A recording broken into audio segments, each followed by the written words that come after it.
Good evening, and welcome to Negative Space, an actual play for KULT Divinity Lost. I'm your game master for this evening, Jason Fryer, writer, game designer, and general curmudgeon. I've been lucky enough to work on KULT since second edition in the 1990s, and I'm glad to share some hopefully unsettling and spooky moments with you all this evening. Our story is set in Willow Hills, a fictional town in upstate New York.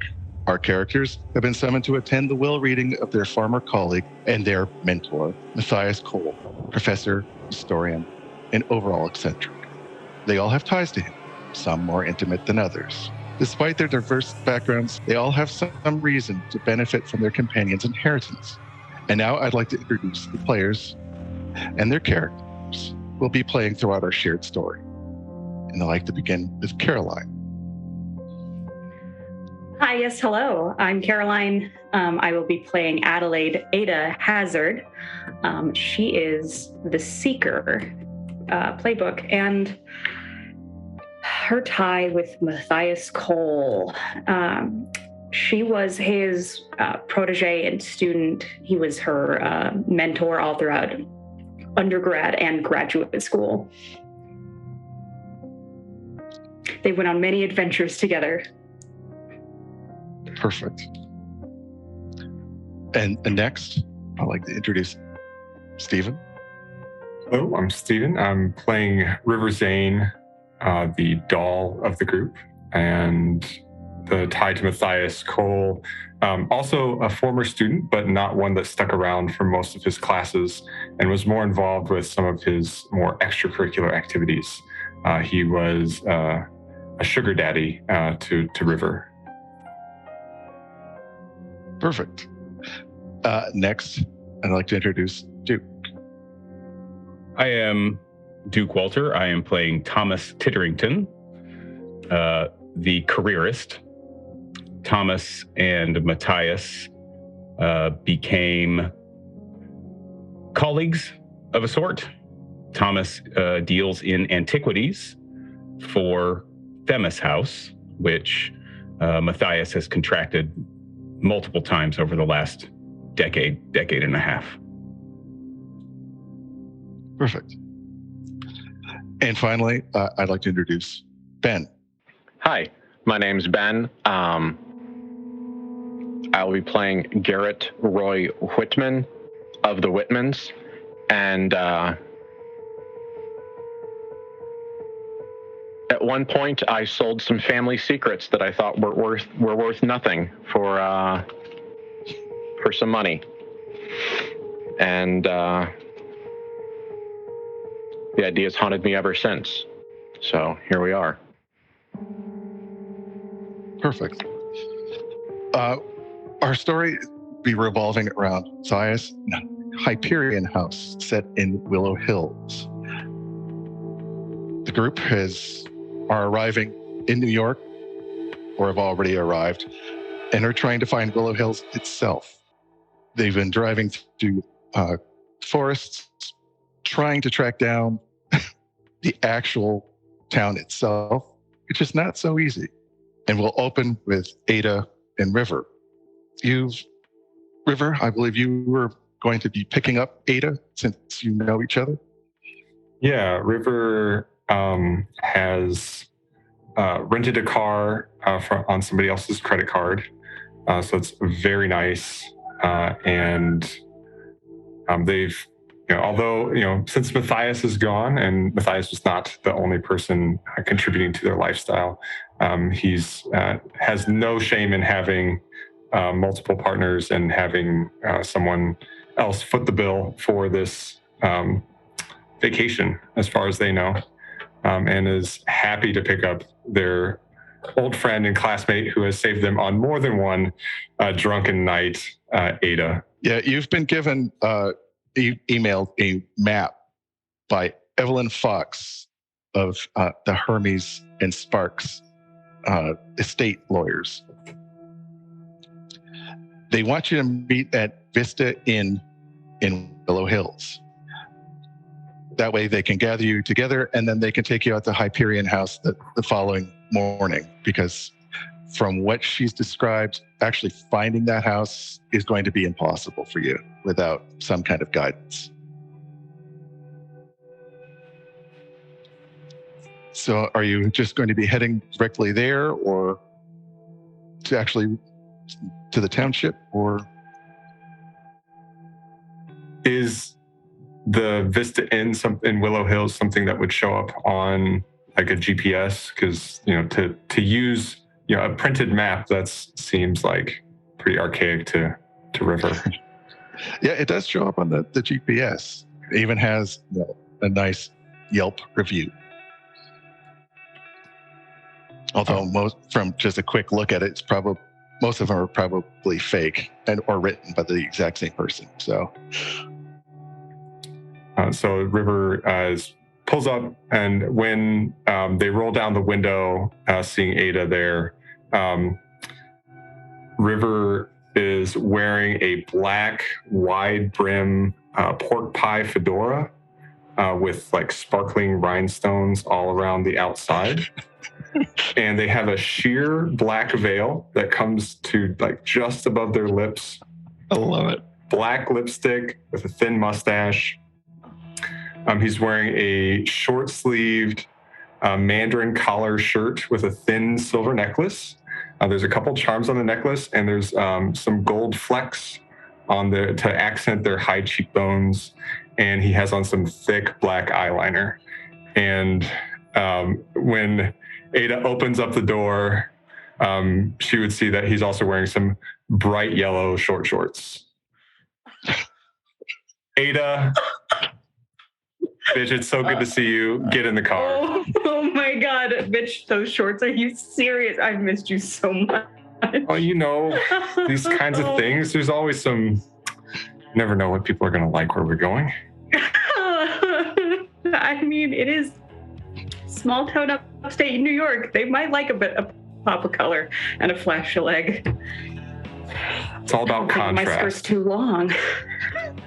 You look gorgeous as always. No. I've been looking up this Vista Inn. It looks, I don't know, kind of sketchy, but it seems okay. It's probably not going to be a horror show. But okay. There probably won't be mold. We'll be fine. Yeah. I mean, Matthias was never one to spare any expenses, so. Yeah. And it's also only one night. So true. Let's get on the road. And hands her the aux cable to pick the tunes. Oh, absolutely. Something, I don't know, slightly too upbeat for the situation. Perfect. The drive out of the actual city itself is quite fast, but surprisingly so. But as soon as you start getting into the roads, maybe GPS wasn't the greatest choice.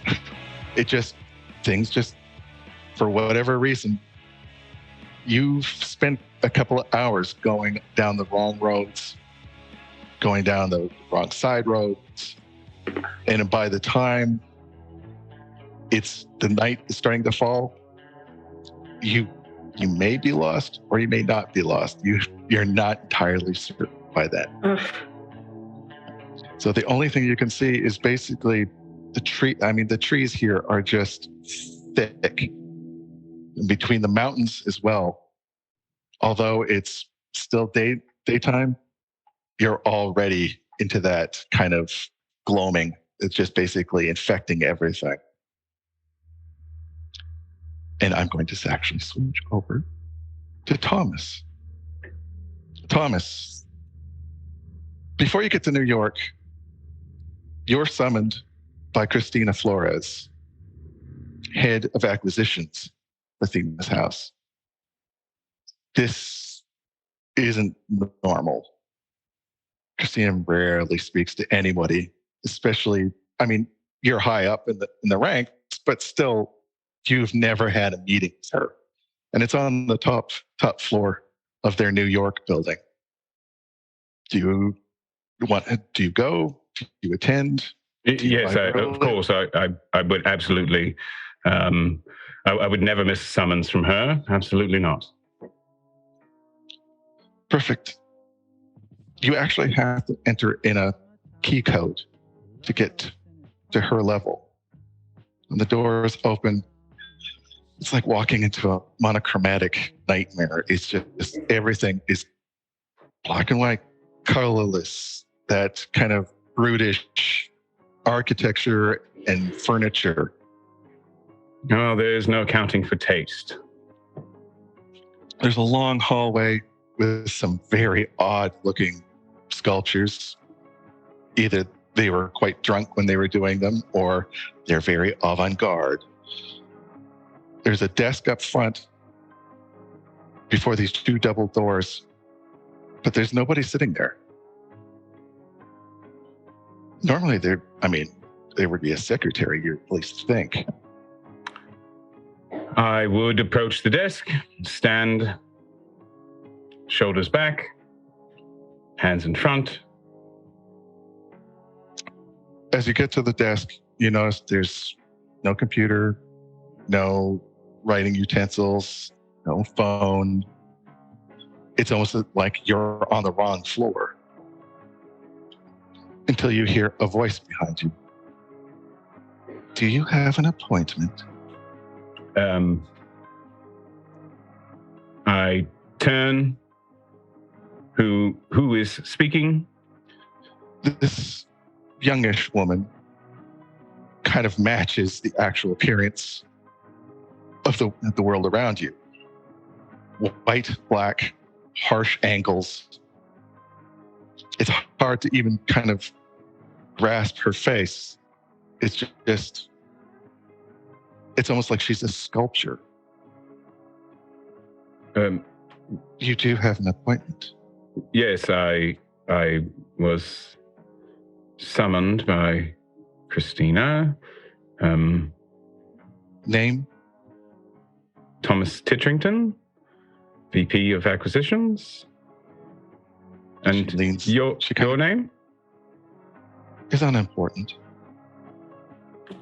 She kind of looks elsewhere, then nods. You can go in. Just through there?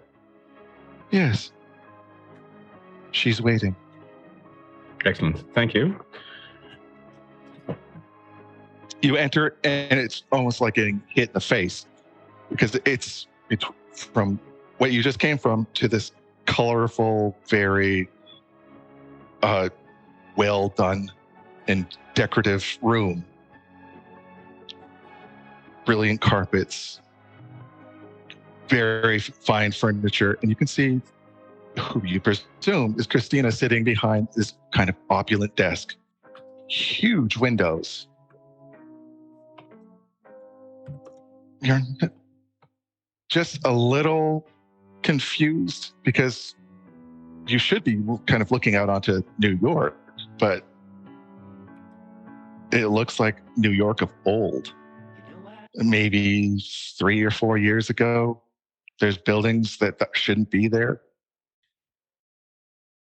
And some that should be there aren't. Thomas, yes, I believe I have an appointment with you. You could sit, please. Yes, ma'am. Do you need anything to drink? No, I'm fine, thank you. Is this Mastronello? Yes, I believe so. Somebody put it in here. Interesting.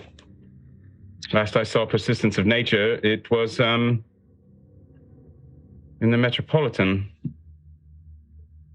Interesting. Oh. That's Yes. I thought it was slated for Madrid. Excellent. How may I be of service? I've heard that you are involved with the Matthias Cole of Willow Hills. Yes, it's true. I've been following his career, and I believe that maybe you could benefit our company if, let's say, that you find certain items within his collection. There might be another buyer, and I'd be very interested in acquiring it rather than them. And which items in particular? My secretary will give you the list. It's quite extensive. But one important one is a mirror. Mirror? Yes, Right. I believe it's Mayan or something. Mayan. Of course. Yes, Mayan. And anything else on the list that is particularly interesting for you, or should I just as many pieces as possible? As many pieces as possible. In truth, as long as the Bergstrom Institute doesn't get its hands on these particular items, I would be most appreciative. Excellent. And I have full use of all faculties? Oh, of course. Especially on this top priority. Consider it done. See, I like a go-getter. She extends her hand to you. And I reach mine out and shake her hand. It's like putting your hand in ice. It's just, maybe she was holding on to a really cold drink or something like that, but it just does not feel right. Well, it's likely I turn that into, her desk. She probably just had her hands resting on her desk for quite some time, and it being the thick marble top that it is. That's probably that's the rational thought. That's probably what it is. Well, I do appreciate it. If you need anything, my secretary will give you my contact information. And I will be looking into your career as well. I see a brilliant future for you, Thomas. Well, I appreciate the thought. And as I said, you can count on me. Yes, I'll be counting on you. Anything else? No.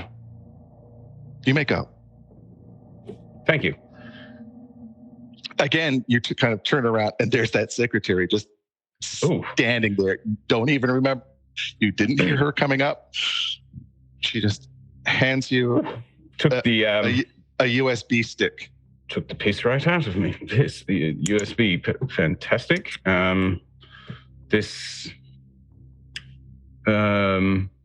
list. Perfect. I will. Thank you. She doesn't seem to get ready to move at all. She just continues standing there. In that very English fashion, I just stand there for a moment. Okay. Step to the right, step around her, looking over my shoulder. Yeah, she just continues staring blankly forward. And open the door, trying to keep her in my peripheral vision the whole time as I am moving out the door. Does not move an inch. If she breathes, it would be... And as soon as I get that door closed, pick up the pace and get on down the hallway back to the elevator as quick as I can. And off to make your flight? Yes. Perfect. Garrett, it's a weird, uncomfortable day for you. Your uncle has basically said, get your ass to your mom's diner. You would assume that might have been where your parents met. Was there a name for it? Yeah, it's they kind of got their start as a place where truckers could come and eat dinner. So it's the all-night diner, NITE. with one of those little crescent moons in neon above the E. Perfect. And if you just imagined a diner that is called the All NITE Diner, you are correct. Excellent. Small or large, just that kind of diner where you can actually taste the air. Oh yes, absolutely. I mean, it's they are aware that their income is not based on quality, but based on vibe. Got it. So, like, nothing but the finest of grease on the worst of spoons. Probably about 10 tables. Half of them are benches and one of those long, peeling Formica bar tops. Got it. With the round, shockingly uncomfortable stools bolted to the floor. Okay. Will you actually show up? I mean, your uncle's never really. You and him, it's kind of the family thing. They're useful, but you do know that they're dangerous, like crazy dangerous. But for him to ask you out of the blue, it's something. The only thing more dangerous than doing what a crazy person wants you to is not doing what a crazy person wants you to. So gambling on the chance that it is something entirely menial and dramatic on purpose. Garrett hops in his beat-up pickup and chugs his way over to the diner where he did a lot of homework. Okay. When you go in, your uncle's easy to spot. He's near the back. He's more neck than man. Just basically looks like a tree stump has come to life and decided to, be a trucker. So yes. What surprises you, though, is that he's sitting with a youngish woman. You would almost say it's like you're a doppelganger of your mom. Maybe, 10 years younger? Maybe a sister or an aunt, someone related. He's already probably into his second plate, whatever the hell they serve here. No, it's just... And there's a plate already sitting on the opposite side, probably some cooling eggs and old toast for you. Yeah. Sourdough.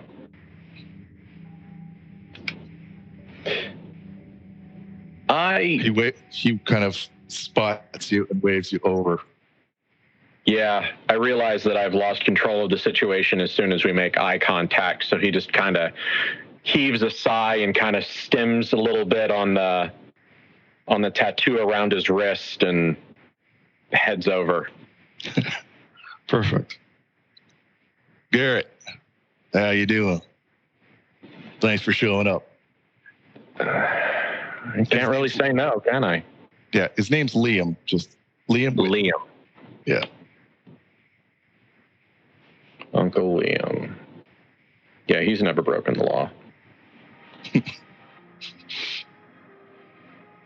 Glad you came. Not that I kind of gave you a choice. Yeah, so what's up? You need anything? Coffee? I hear that they got a new pot. They had French stuff. That French stuff, yeah. Let me get a cup of that French stuff with, extra cup of cream and sugar, please. He waves the tired waitress over. She's obviously visited the table quite a few times. Not an experience that she seems to be enjoying. She kind of looks at you for relief. Like, please don't make any trouble for me. Coffee, or do you need anything else, sir? Just a cup of coffee, extra cream, extra sugar on the table, if you could, please. Save yourself a trip for later. Thank you, sir. She kind of glances at Liam and retreats. The woman beside him, she hasn't moved. She's this redhead, kind of green eyes. Might not be the same, her real natural color, but it's like an eerie, it's almost like looking into a mirror or a memory. Yeah, he's got an old picture of his family from when all of them were younger and happier, and he's got it kind of stuck in the dash of his car, of his truck, and he doesn't want to go out and get it and hold it next to her, but he's for damn sure going to stare at it real hard when he gets out of here. He finds this very unpleasant. The coffee comes. Liam waits till she's retreated. Right. So, you've been kind of floating around the family, picking like some kind of crow, right? Getting our secrets and sharing them, stuff. You made a pretty good dollar for it, from what I've heard, too. I mean, if you call a new transmission a pretty good dollar, yeah, I guess so. Have you met us? Come on. Yeah, I guess so. Well, I heard you might be coming into some money.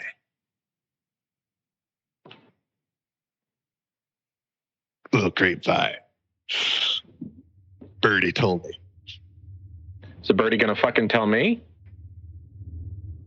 That fella that you used to know, that you hung with, that not Cal, Cole. Yeah, that was it. Up in Willow Hills. Yeah, his face falls because now he knows that Liam actually knows. Yeah, well, I hear he got real comfortable with the folk up there. We have folk up there, or we used to. I've heard tell, yeah. Well, maybe he's made some connections that we'd like to, how shall we say, rejoin, reweave. I'd like you to help us do that. Be like a voice for the family. Do something for the family. I do plenty for this family. Yeah, but you don't do it for mother, do you? When he says the mother. Capital T, capital M. Yeah. I do plenty for my mama, and I think that's good enough, frankly. Yeah, well, your mama and the mother, they haven't been on speaking terms for a while now. I could fix that if you help me. Because the mother, she don't like family that talks outside of family or operates outside of family, if you get my meaning.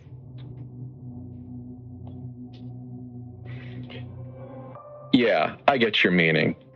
So what you're saying is that you'll get the sickle of fucking Damocles off my forehead if I go do what you tell me to. Oh, hell. I'll even make sure your daddy doesn't end up in a grave. Yeah. Because that would be a damn shame. I know he's been an outsider. I mean, he's always been sort of on the fence. Like father, like son, on the fence. You're ready to fall on the right side, right?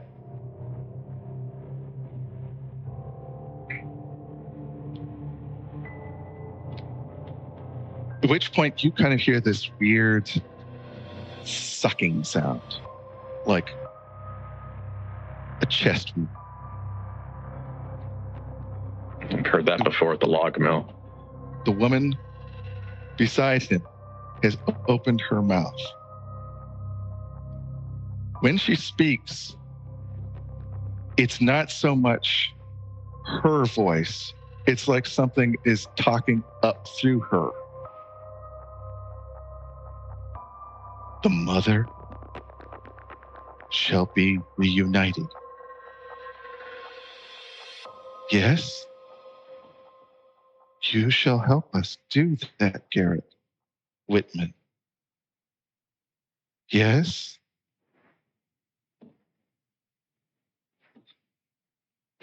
Fine.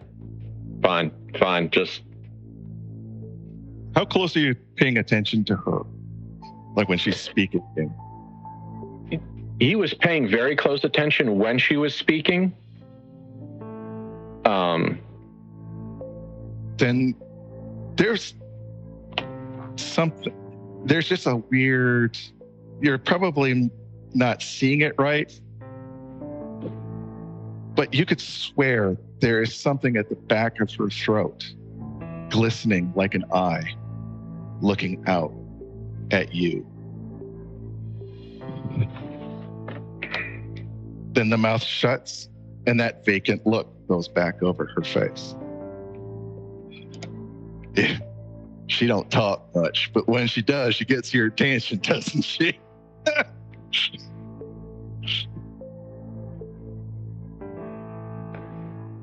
Garrett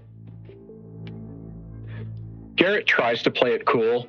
He goes for his cup of coffee, but he and his -2 willpower are having a hell of a time getting any milk into the cup. So he spills some milk into the saucer and puts it back down and shuts his eyes and does some deep breathing and rubs his wrist again, kind of feeling expansion under his skin. And I don't want to say he gives up, but he understands that he has no power here at this moment. Okay. So he says, okay, just okay. Tell me what you want exactly, and I'll see what I can do. Well, you see, back in the day, our family had roots there. I want you to find them roots. It's Matthias. I think he stumbled on to an old friend of ours, one of the old branches, so to speak, if you know what I mean. I want you to find her, talk to her, carouse her, remind her of her family obligations.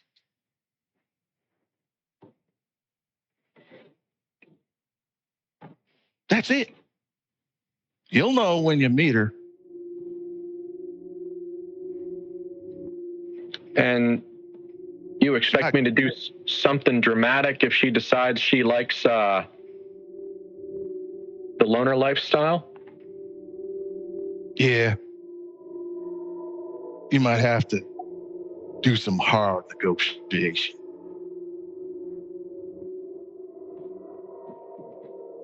His hand is suddenly on your hand, flipping it over. It's like an iron grip. Look at that flesh. That's part of us. You got the mark, boy. Follow it.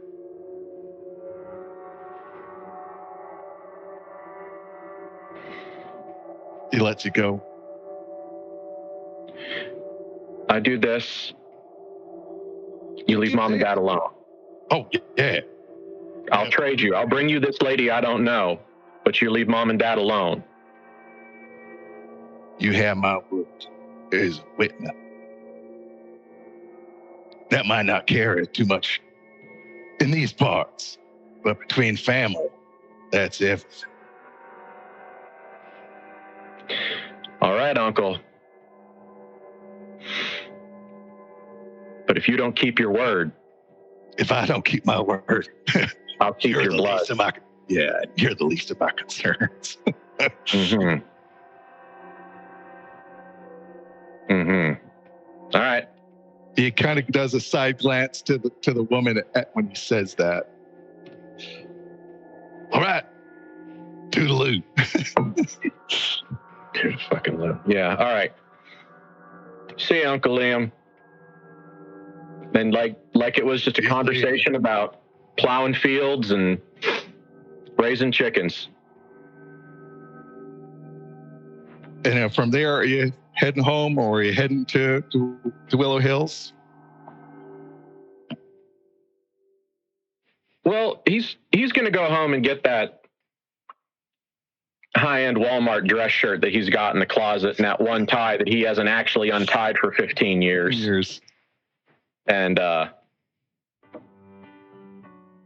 dig them out and kind of try to get them unwrinkled and cuss about it, and then try to find the ironing board and cuss about that for a while, and then give up and just take a shower with it hanging in the bathroom, and then he heads over. Perfect. It's been folded in the package so long, no matter how hot the iron is, no matter how much steam you put on it, the creases just never come out. Not that I've owned that shirt. That's not what I... Well, the reason that shirt won't unpress is because it's more polyester than it is cotton, but that tie... Oh, why? Why? You wound me. River, Garrett's a disaster. River and Ada, you're thoroughly lost. Darkness is kind of coming in, and the only thing on the radio, for whatever reason, is some preacher talking about the end of the world. And no matter what station you try to flip it onto, it's Lucifer is within all of us. And you've got to remember that. Damn heathens, them Harry Potters. Just this endless garbage just keeps spewing out of the radio. Oh, that sounds pretty hot to me, Lucifer being inside you, but... True. There's a lot to unpack with that. The preacher, not you. Thanks. River tosses their hat in the back. Fashion is lost on anything outside of the city. My mom was right. I should have listened to her. I should have bought a map before I left the airport. I should have bought a map. How the fuck were we supposed to know that we needed a map? I mean, we have this one. Like, take a look at this here. Yeah, you're not even sure which direction to be holding the map at this point. God, I'm so far from... I know where to north when I'm at home, but... Although it's dark, the map is actually getting easier to read because there's headlights beginning to fill the cab of the car. Oh, fuck. Oh, God. Someone is right on your bumper. We'll just pull over. We'll just pull over. We'll flash the brights. We'll pull over. Listen, maybe they'll give us directions or we'll be murdered and then we won't have any problems anymore. Fair point. And River will find the most convenient spot, not going out of his way to pull over immediately. But whenever there's on those, so this is like a mountain pass kind of. Yeah, you're basically coming around in fact, you're coming around a curve. The mountain's to your right, so you're kind of in the shadows right now. A lot of those places will have like, little outlook points where you can pull over to the side. I mean, I don't know if the two of you are used to forest, but this is primordial. It's just, there's the side of the road, some gravel, and then it is just trees going on for as far as you could know, forever, or you could guess. It's just basically, it's if the trees are kind of leaning over the road itself. This is all your thing, Ada. You were the one that always liked being out in this kind of bullshit. Well, when you grow up in the Seattle area, it's just different kinds of trees. This is more deciduous or more evergreen, but That's why I moved to the city. I know. And that's why I flew out to White Plains and not LaGuardia, because I knew you'd be in White Plains anyways. When you come to the stop, you find a spot where the car isn't actually kind of going into the ditch. The vehicle behind you pulls up. The lights continue to fill your cab. All right, I'm going to get out. This will be fine. I'm just going to get out with the map, kind of wave at them. And River is going to roll down the window to be able to keep a good eye. The windows are so tinted that it's getting hard to see out of the sides in the darkness.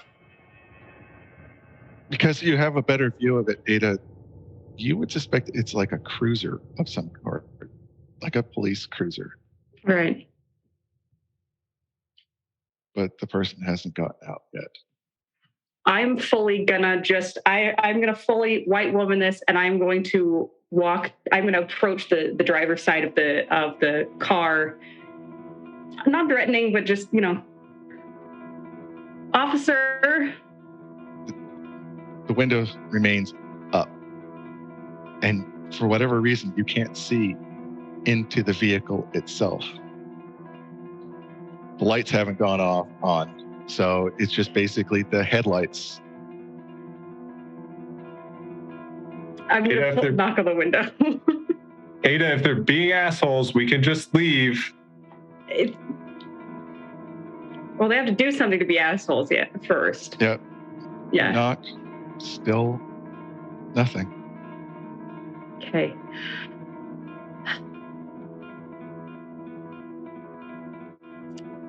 All right, I'll give it 10, 15 seconds, no response.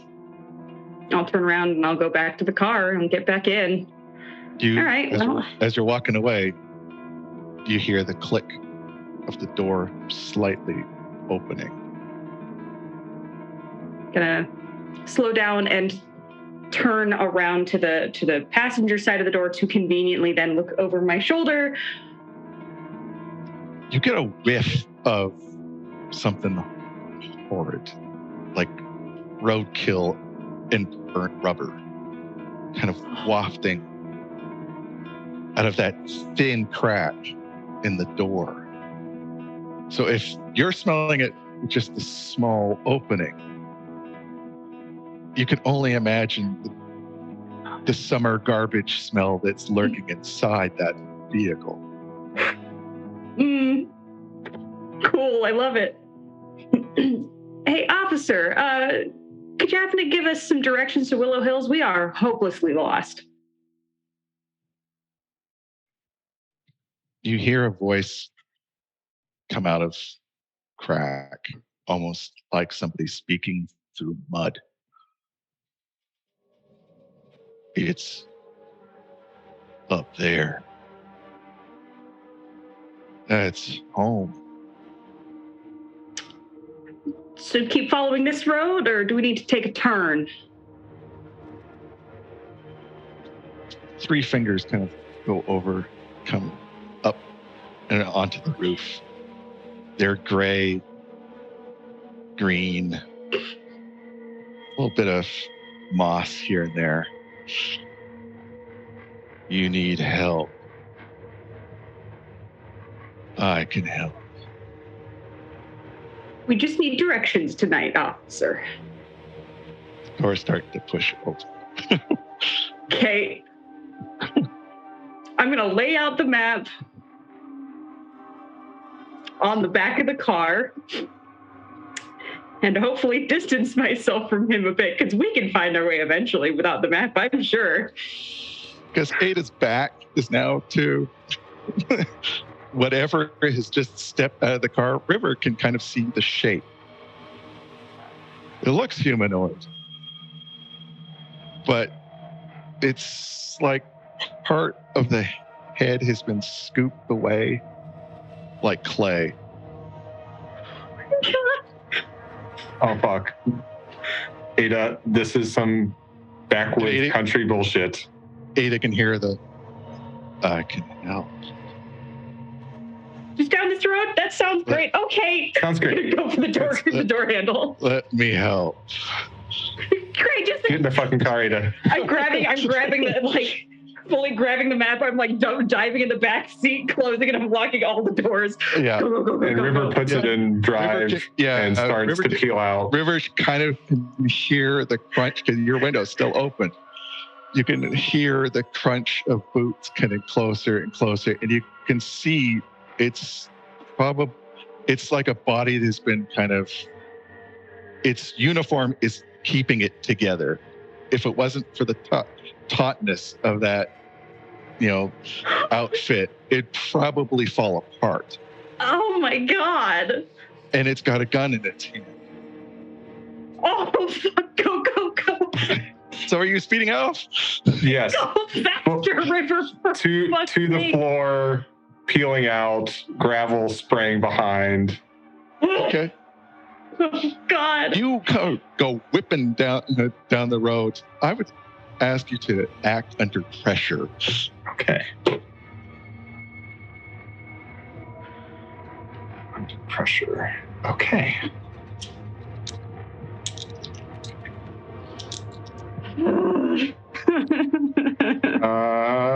12. Okay. You know Better than a 9. It's better than a 9. That's all we It's can better do than a right 9. now. Okay. You kind of take one of the curves a little too fast. You can kind of feel the car's end starting to slip a bit. The wheel fortunately catches back onto the road, but you've obviously lost some time because you can see headlights beginning to chase up behind you. Oh, fuck. We've got to find a rest stop or something. Like, there's got to be like a Waffle House or a McDonald's or something out here. Do they have Waffle Houses in New York? I don't know. I'm from Washington. You see rest stop half a mile. Only if there are other cars there. If there's no one there, fuck it, we'll drive till we're out of gas. He did say, up there is home. He didn't say if there were any turns, so maybe we're on the right track. You get up to the rest stop, and there does seem to be somebody looking at a map. Great. Yes. Okay. Let's go. They have a map. It looks like they have a map. River will pull over as quickly as they can with all haste next to this individual. Thomas, what were you driving? I had booked the large SUV, but unfortunately the Enterprise only had the small the small vehicle available. It's a Kia, I believe is what it's called. Yes. I'm not sure of the model, but it's it suits my purposes fine. But I prefer to, especially if I'm driving, I prefer to drive in much more luxury than what I was allowed with this certain vehicle. But all in all, it should get me where I'm going. Well, between the map, the GPS, and bad luck, you have found yourself in one of these little rest stops, trying to figure out where you are in this unspeakable forest in the middle of the night, when suddenly another vehicle just comes peeling up beside you with two very disturbed looking individuals inside of it. As you peel in, I would have had the map kind of out, probably dome light on inside, as well as the flashlight on my phone, just trying to, just sitting in the seat, legs out, door open, not standing outside. And as you peel up, just surprised. So first check, are the police lights still following us? In the distance, you kind of... Okay, great. I'm pulling out, knocking on the car door. There's a crazy cop thing that's trying to chase us. He's got a gun. And if I'm not mistaken, Thomas and Ada know each other. Thomas? Ada? What? Oh, oh my God. What the hell are you doing here? Probably the same thing you're doing, which is trying to find our way to Willow Hills. Hey, we can't talk. This is River. We're friends. Do you know where we're going? Because there's a crazy cop thing, I think, that's chasing us, and he's got a gun. What? Some crazy fucking country bumpkin with like half his head missing. What? All I did was ask for directions. He came up behind us. We pulled over, asked for directions, and he got out of his car with his gun, and he smells like hot garbage and dead things. Ada, dear, have you been drinking? Not yet. I wish I have been, Thomas. While you're talking, you notice that the cruiser has pulled up behind you, and somebody's starting to get out. No, get in the car. Sir, forgive me, just one moment. You all right? Yes, my friends, they seem to have they got stuck off. Mistaken you as breezed on by me there. Kind of gave my heart a pitter pat, Sorry. Is everything okay? We're a bit lost, sir. We're touch lost. Looking for Willow Hills. Yeah, perhaps you could give us directions. He does have his head. He's kind of handsome in that rural sort of way. Very clean uniform, and he's just normal. Yeah, complete. Oh, just making sure, giving him a quick. No gun. No gun. Ada, I mean, he's got the weapon holster. Yeah. Ada, darling, I think that your imagination has gotten the best of you again. Yes, sir. Sorry, I don't. Are we on the right trail? Trying to get. Can I get some? Can I just get some names first? Because, I mean, you did go by me doing about 110. Is something? I mean, you're trying to get to Willow Hills? I mean, I'm going to be honest. I love my hometown, but nobody tries to get there that fast. I'll be honest, officer. It's been a long flight from Seattle. Long drive up here. We got hopelessly lost. I don't know what I saw, and it freaked me out. Oh, yeah. Nerves got the better of me, Yeah, I mean that's the thing. Willow Hills sometimes plays tricks on it. Just nobody seems to be able to find the place. So, but that's of course an odd circumstance. If we can keep the speed down, I'm officer. I'm the sheriff. You are Thomas Titterington. Thomas. And man, I'm Ada Hazard. Ada Hazard. He takes your hand, shakes it. So as he had been coming up, not rotted. Yeah. Yep. As the police officer was coming up, and before River was able to get a good look, he had reached into the back of the seat where he carries just a very thin bit of metal that's wrapped in leather. That's just like a precaution that he takes around everywhere in the city, and certainly along on this trip. And then like had it kind of tucked in, like next to their arm, just hold, in their hand. And then as he comes out of the car, kind of stops and really taken off guard by the change in appearance from what he had seen previously. I'm a human being driving in upstate New York.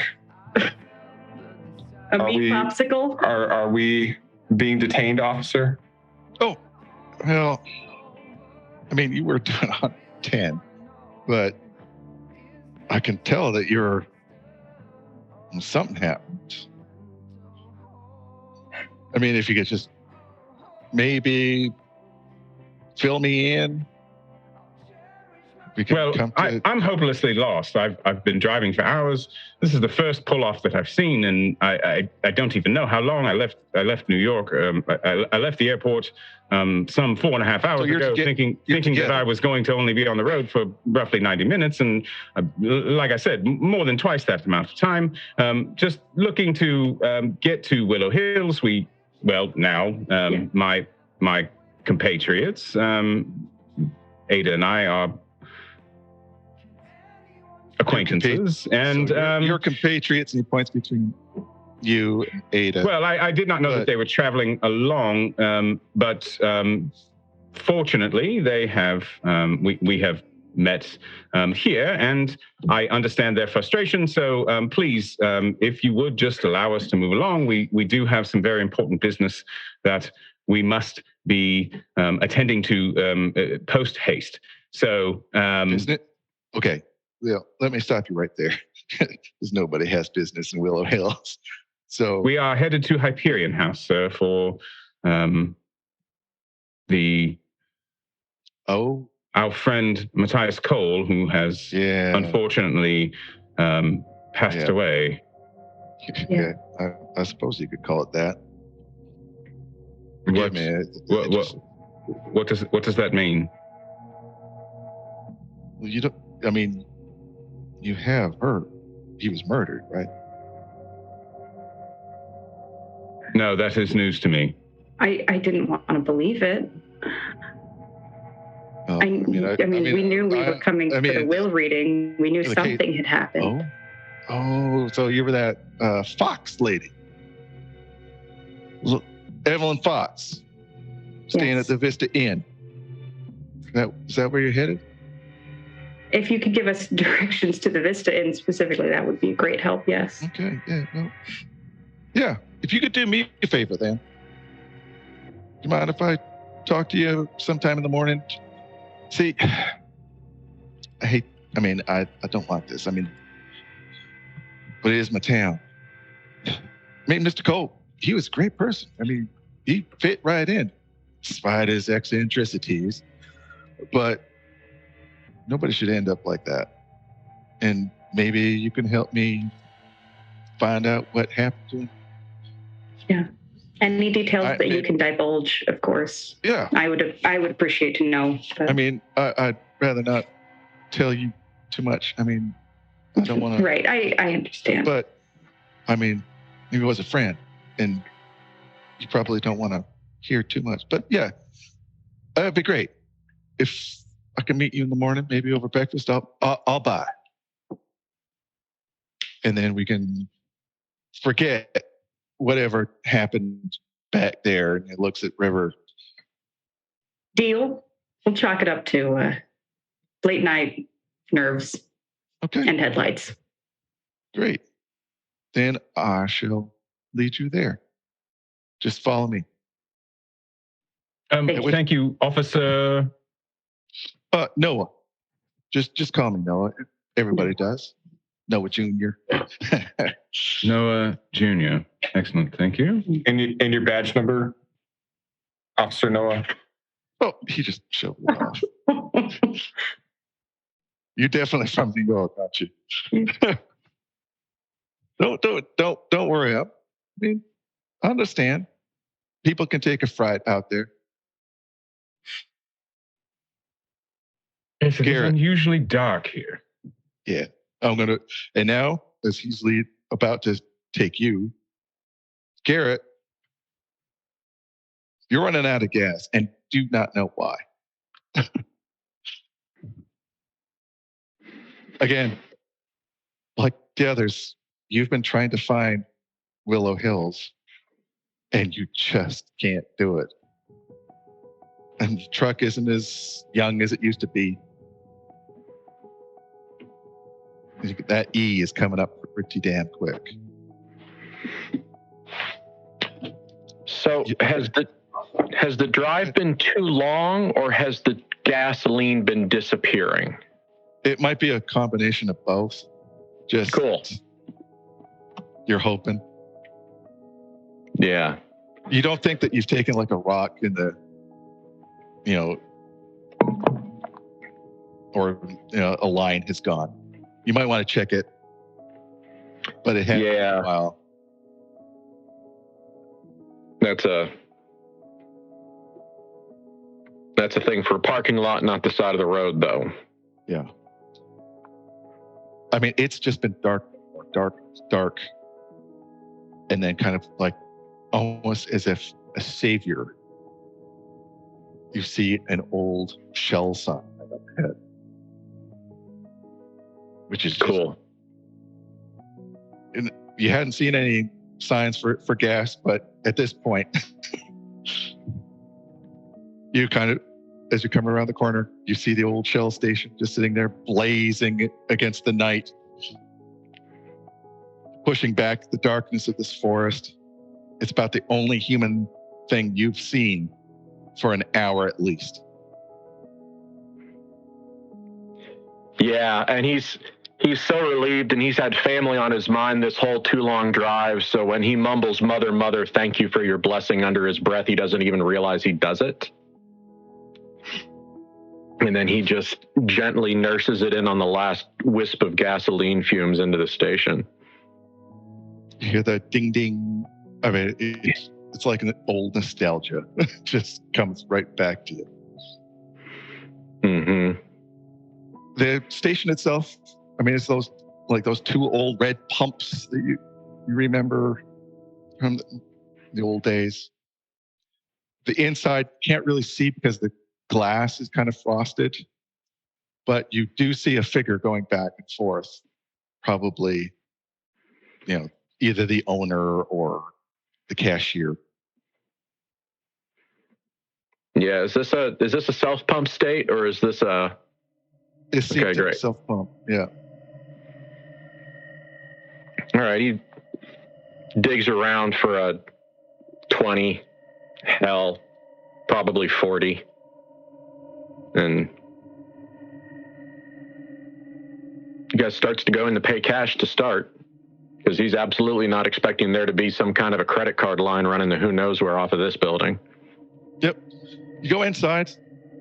It's kind of like stepping back a good 30 years, you would think. It's pristine, but you're seeing food, old drinks, and it's just, like I said, it's like stepping back into the past. Old posters, the Marlboro Man poster is on one side. The old Coke is on another. 9 out of 10 doctors recommend Camel cigarettes for your health. You got it. Yeah. The figure that you kind of see turns out to be this young woman, probably teenager. She immediately smiles when you come in. Brunette, kind of wearing glasses. Old, it looks like a Sex Pistols t-shirt. Nice. Jeans. Hi. Can I help you, sir? Yeah, I'd like to prepay $40 on pump 2? 2? Yeah. Pump only car that's out there right now? Yeah, it's the only one we got. Sorry. Gas hasn't been here for a while. But we got enough for you. Don't worry. All right. So he hands her the 40. Perfect. I'm Clara. You are? Starts bringing it up. Garrett. Nice to meet you. Nice to meet you, Garrett.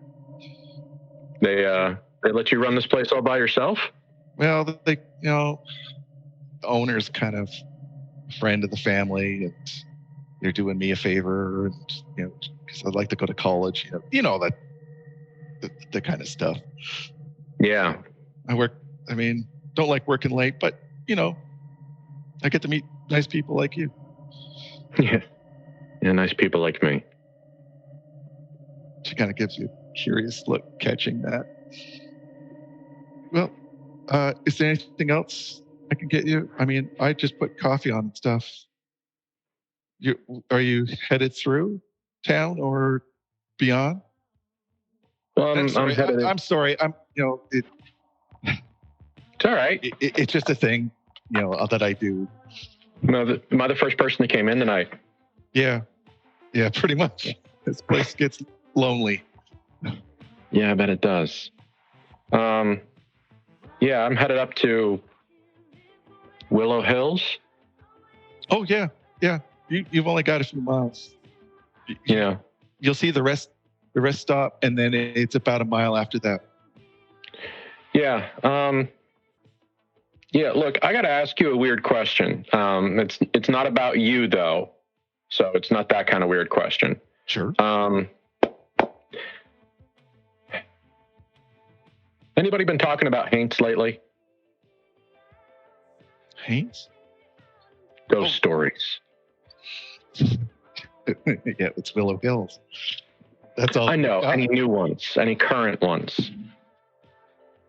I mean, how long have you got? Give me the top of the fold newspaper edition. Well, there's been kids disappearing. No, I mean, not like kids, tiny kids, like teenage kids. Yeah, they're still fucking kids. Yeah. Yeah. I mean, but, we keep on saying that Lilith gets them. Old Lilith. Because,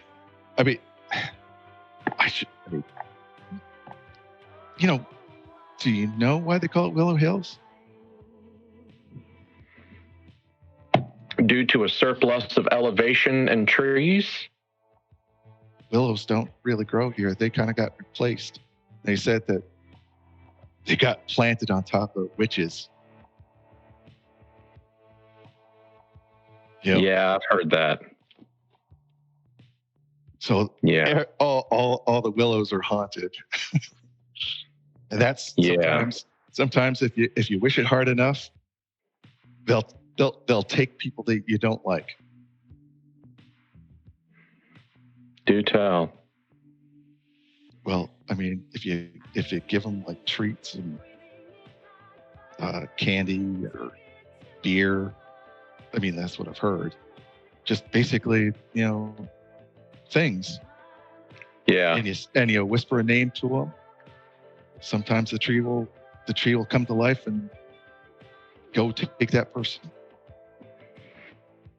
All right. But aside from the teenagers, well, I don't know, probably going to Rochester for drugs. Anything else? Yeah, well, that's pretty much it. I mean, considering. I mean, everybody hates everybody here. Yeah, you don't have to tell me all about that. Yeah. I can't get out of here fast enough. I mean, I shouldn't speak ill, but I mean, that's why I'm working late. I want to get that college fund. I'm sorry. I'm probably talking your ear off. You've got places to be. Ears are fine. Hey, he slides a 10 across. He doesn't have a lot of money. Like, he's not affluent, but he's doing what he can. He gives her a 10 and he says, look, I'm going to go gas up. How about you pour me a cup of coffee with a lot of cream and sugar in it, and you keep the change. Thank you. And I need you to listen to me. Okay. You get a bad feeling tonight or the rest of this week while you're at work here by yourself, you shut the door, you lock yourself in the bathroom. Oh. Okay. I need you to listen to me. You lock the door and you shut yourself in the bathroom till the feeling goes away. Okay, Garrett. All right. I want to see you in 8 days. I want to see you safe and sound and with a fucking whatever the hell they're called. The thing where you go to college for. Okay. Your major. I want to know your major in 8 days. You hear me? I'll do that. All right. Thank you, Garrett. It gets really lonely here. So thank you for caring. Yeah. Hey, maybe it'll let us trade. I go in, you go out. Okay. All right? I'll get your coffee. I've even got I'll wash out an old thermos for you. I won't say no to kindness. Okay. You go outside. Yeah, you hear the ding, ding, ding, ding. Given that beautiful mechanical sound of the pump measure. Yeah. Yeah. Oh man, it's been a while. And you can kind of see as you're going through that, the lights flicker a bit. Yeah. And then they're back on again. Beyond the lights, the trees just seem to be pressing in again. As if they know you're here. As if they know, like, they smell something familiar. Garrett makes the warding sign, the pinky and index finger out, and he points it at the woods and he yells, "Get!" Like he's trying to chase a dog away. The lights flicker again. Oh, very sharply. And then they're back. I got time for this tonight. I got somewhere to go. It's around then you're noticing that you've given $20. I mean, normally that would just be the end of your tank. Mm-hmm. But within $10, you're filled up. That's when you're beginning to notice that the prices are really low right now. Right. My new friend's still there. I go back kind of. Yeah, you can kind of see the figure in the back. All right. You going back inside? Yeah, Ben, the data addict, wants to roll enhanced awareness, but I think I'm just gonna. Okay. Hey, do you want to, or do you? I think I'm gonna. I think it's being weird. Yeah. Okay. Yeah, absolutely. Okay, I'm gonna roll meat dice because Roll20's cussing at me. 10 plus soul turns into a 13. All right. Better than He's all soul, no heart. I got soul, but not soldier. Sorry, I'm just gonna check. Now everyone has that song in their head. You're welcome. You get some basic impressions regarding the location. Thank you. That's when you begin to notice that pump that was pristine red and painted is rusted. It wasn't a minute ago.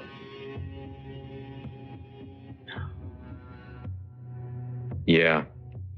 The fogging on the window isn't fog. It's grime. Yeah. Yeah.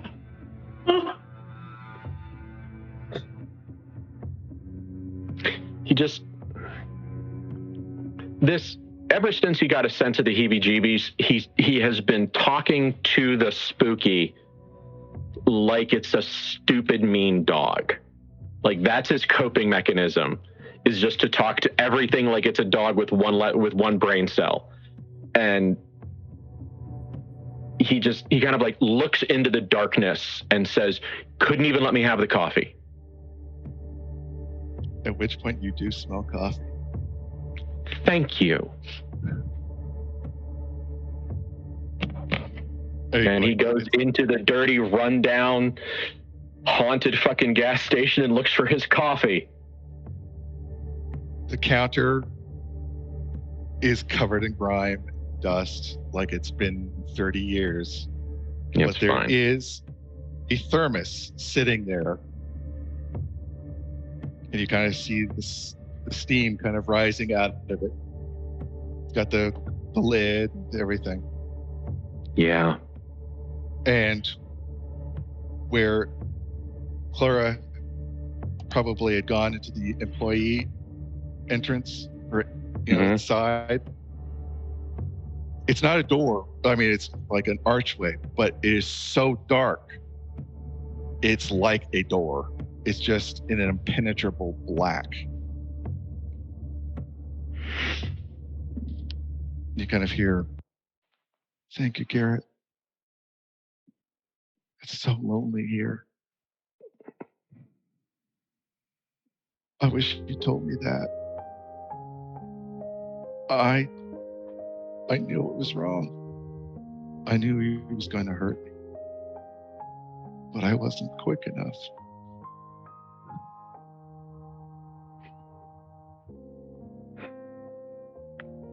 It's okay. It's not your fault. I'm lonely, Garrett. It hurts here. It hurts so much.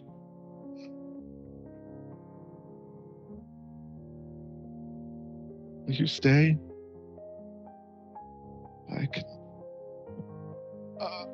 I can make it worth your while. I can talk more. I could tell you stories. I've seen so many things, Garrett. I've seen so many things. Garrett's got too much of a soft heart to do the smart thing and walk away from this fucking hate. He really does. It would be an act of will for him to turn away from something this sad and lonely. Are you going into the dark? No, I don't think he's squishy, not dumb. I think what he does is he sets the thermos down and unscrews it. It got one of the cool little coffee cup lids. Unscrews it, puts the cup down, very carefully but shakily pours himself a cup of coffee. He says, "I can't come in there, but I'll stay here for this cup of coffee, and then I've got to be on my way. I've got other promises to keep." I understand. That's all I ask for. Just tell me what it's like out there. I never got out. Tell me what it's like beyond the trees.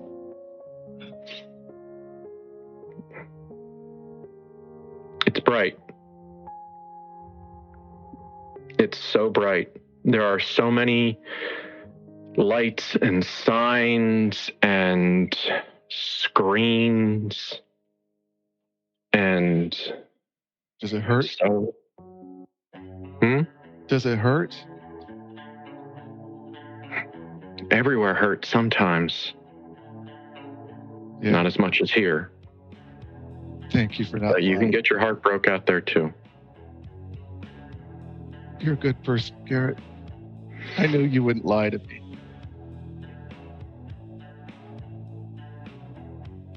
And we're going to call it there. Yeah. Gonna take a quick break.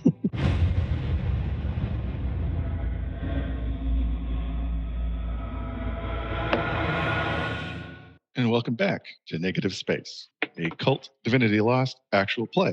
Thank you for joining us this evening. We are about to go back to Willow Hills with our intrepid group. And Garrett, in fact, I'm actually going to be going back to you. Sure. You are driving up after your encounter at the gas station. And once again, you see lights up ahead. Although the ghost kind of mentioned it, it comes back to your head that they'd said there was a rest stop. You see it up ahead. You also see a police cruiser and two vehicles. One very high class, one not so much. One of those economy cars that you probably rent at the airport. Mm-hmm. There seemed to be a group of people talking, including a police officer. even in the headlights, something just triggers in your head. Don't know why, but there's a familiarity with at least one of the people there. Like an old acquaintance. And that kind of, the hair goes back up your neck. All right. Well, that sealed it. He was thinking about stopping anyway and trying to get these people who have like out of town above their vehicles, like a taxi sign. Thought that maybe he could save them from a night of being harassed by the local cops. But now he's doubly so pulling over. So his like early 90s rattle-trap lightweight pickup truck. Sheriff Noah is just about to head back to his cruiser when a pickup truck starts pulling into the rest stop. Oh God, who the fuck is this now? Well, you're from out of town. The police officer waves at you. He shuts off his engine, gets out, walks around the vehicle. Evening, sir. Evening, Sheriff. Oh, just driving into town. Needed to stretch my legs, get something fresh to drink. If I remember correctly, Garrett and Thomas used to work together trading secrets. If that was correct. I don't believe that Garrett knows exactly who I am, but yeah. I don't think he's met. I think just some things have been Garrett's fault. Got it. Yes, that's quite the political answer. Perfect. You're new. Are you heading through or to Willow Hills? Just about to help these folks find their way. I know how the roads can lead you astray. Well, I'm already on my way into town. I've got kind of, he gives the out-of-towners the look of like, let me save you from the old sheriff, please. Over his shoulder, he says, they could just follow me in the town. Sure. Yeah. He turns around. I mean, we're still going to be meeting about Mr. Cole tomorrow, right? Yes, of course. All right. Well, I am going to head towards Willow Hills. If you happen to be behind me, I'll understand. And if not, I'll understand. And I'll see you all at the Vista Inn tomorrow. And thank you, sir. Mr. Garrett Whitman. River kind of rolls their eyes. You don't know a Frank Whitman, do you? Probably know him to see him. It's a big family. Yeah. I used to, be a local. The Whitmans. Yeah. Well, we'll see you around, Garrett. See you around, Sheriff. Sheriff Noah gets into his car and heads off. Very slowly. River leans over to Ada. So are we following the guy with the beat up truck or the police officer? They're going to the same town. Listen, if we end up in Canada, we end up in Canada. It's fine. You're not going to end up in Canada. Fair. So where are you guys going? Willow Hills. Like likely the same place as you, Mr. Whitman. The Vista Inn. Yeah, great. One-stop shopping. Did he have it? Did he just pull in behind you guys, or did he have reason to pull you over? Okay. Thomas is going to think that I'm insane. So, we got super lost. Super lost. There's headlights behind us. We can barely read the map. We pull over. Cop car pulls behind us. I get out because cop doesn't get out. Cop doesn't get out. Cop doesn't get out. I go and knock on the window. Cop doesn't get out. I turn around, go head back to the car. Cop cracks the door. And I smell hot garbage and dead animals. August heat in Texas, dead animals, hot garbage from just a crack in the door. And then muddy, lichened, moss-covered fingers, only 3 of them come out above the window, opens the door, and I turned around, but River saw like half of his head was missing, and what I saw was bloated and barely kept in his uniform, and it was earth and corpse and set up just up the road as home. And so I got back in the car and we sped off, and the cop car followed us here. And by the time we got here and met up with him, it was just a normal dude. Mm-hmm. Sounds right. So That sounds right to you? Sounds about par for the night.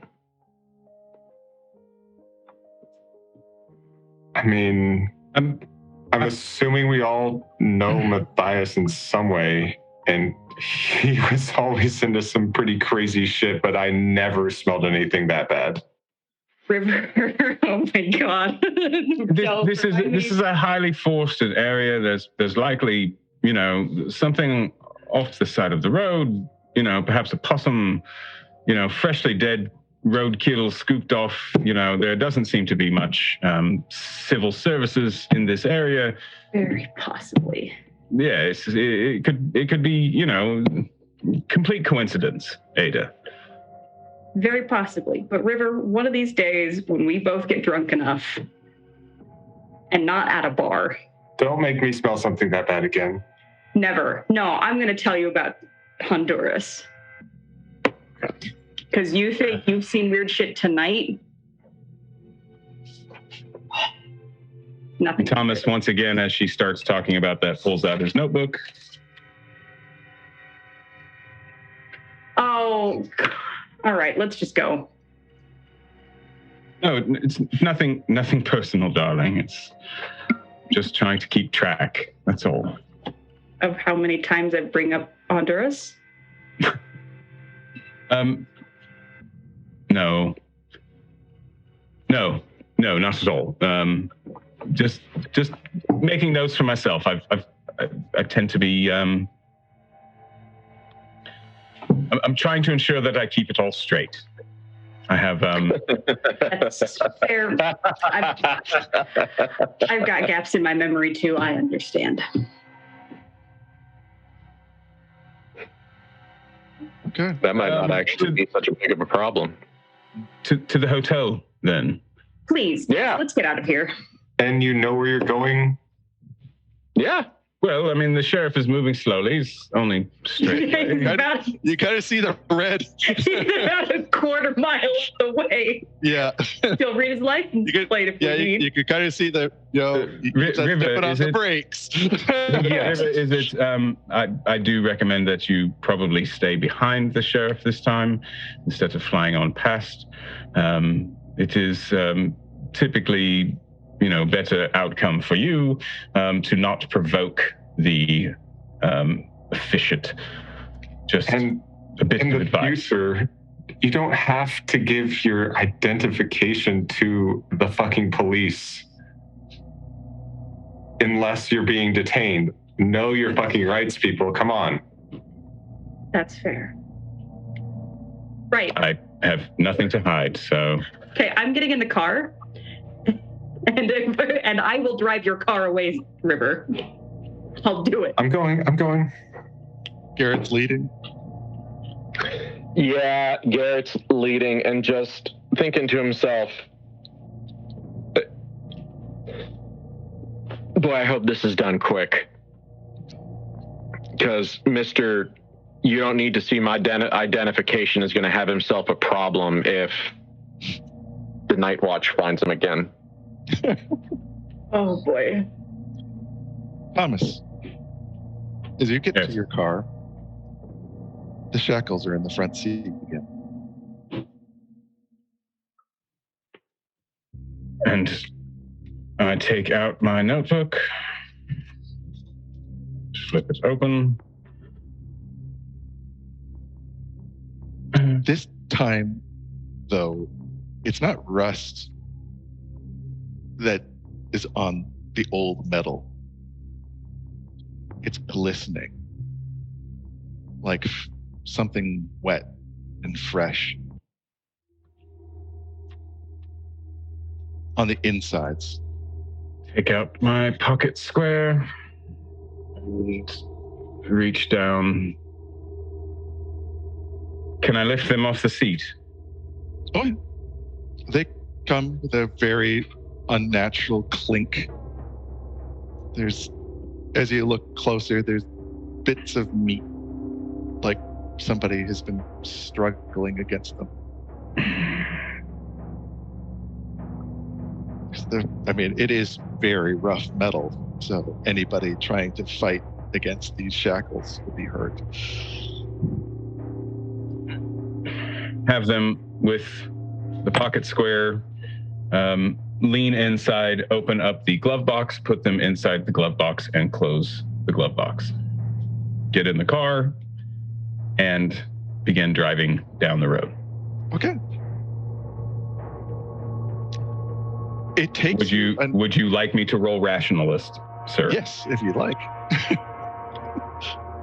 Denial ain't just a river in Egypt.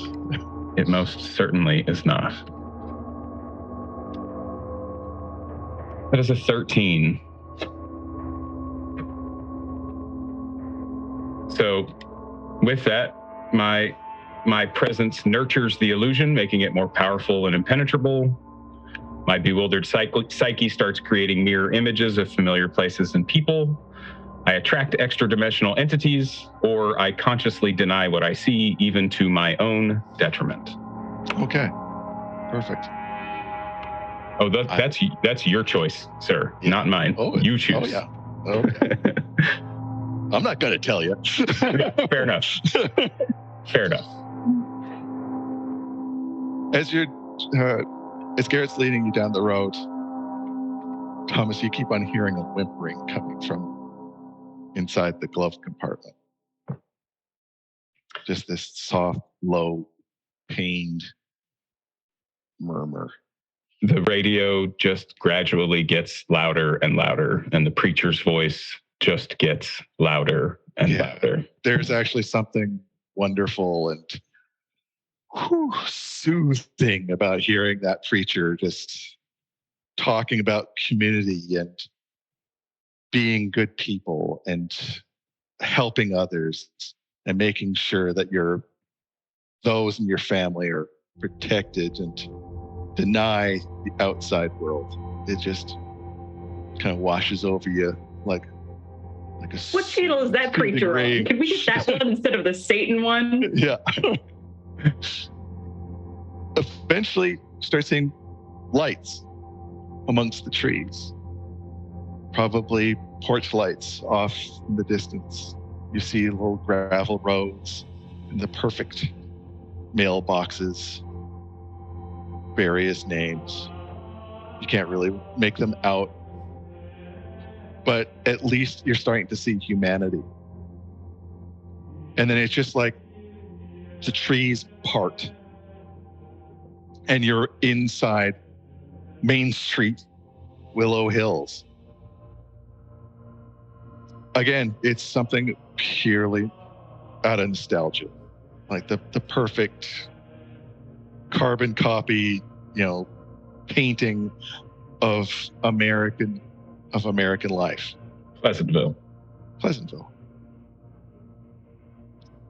It doesn't seem to actually give you any comfort, though, as you drive through these narrow streets.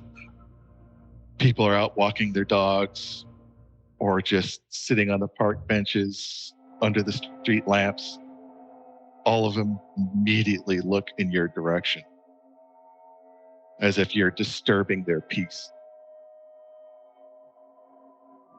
Eventually, you see the sign for the Vista Inn. It's a smallish motel/hotel. It probably it's kind of like in an actual square shape, like a donut in the middle, probably, where there's going to be like a pool or something like that. It's brightly lit, very well kept. And you see the cop car still just kind of sitting there in the parking lot. There's another vehicle there. It's obviously like a BMW, very high class car, very well kept. Does not seem to be local. It has the New York plates, though. Once you pull in, you find it's easy to find a spot because most of it's abandoned. But it's warm and welcoming, and compared to the forest, it's something tangible and solid. So what do you do?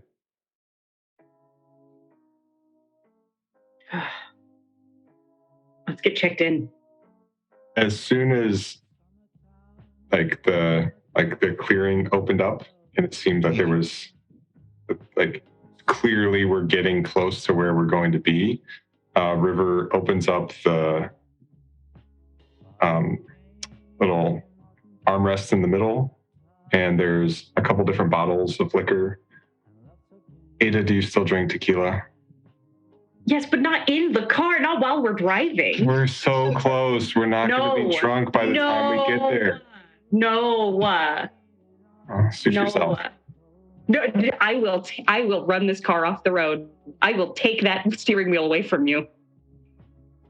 Fine. Please, we can drink all you want while we're in the room. Please. For you. I do not want any more bad luck while we are driving. For you. We're so close. Thank you. As you're getting out, you do notice the cop car does pull away, as if chances are he was just assuring that you got to where you're supposed to go. You're not really going to go to breakfast with him in the morning, are you? If it gives me more answers about Matthias, yeah, I want to know. There's not much information I can give him, I'm sure. But I know that he can give me information. I want to know. I mean, he was cute, but no amount of cute can get that smell out of my nose. I don't blame you. You don't have to go. You can be hungover in the morning. You're not the one working with a 3-hour time difference, so you do whatever you want. Very true. As Thomas and Garrett are kind of getting out of their vehicles, they do notice a tall, Polish woman, kind of mocha skin.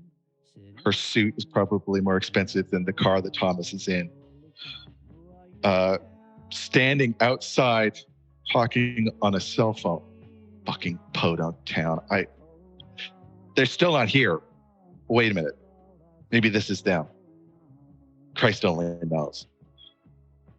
I'll report back to you once this is done. I've got the fuck out of here.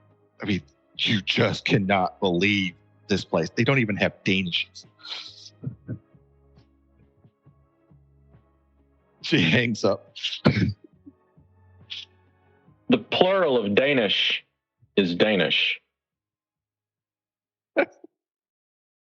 He looks at you,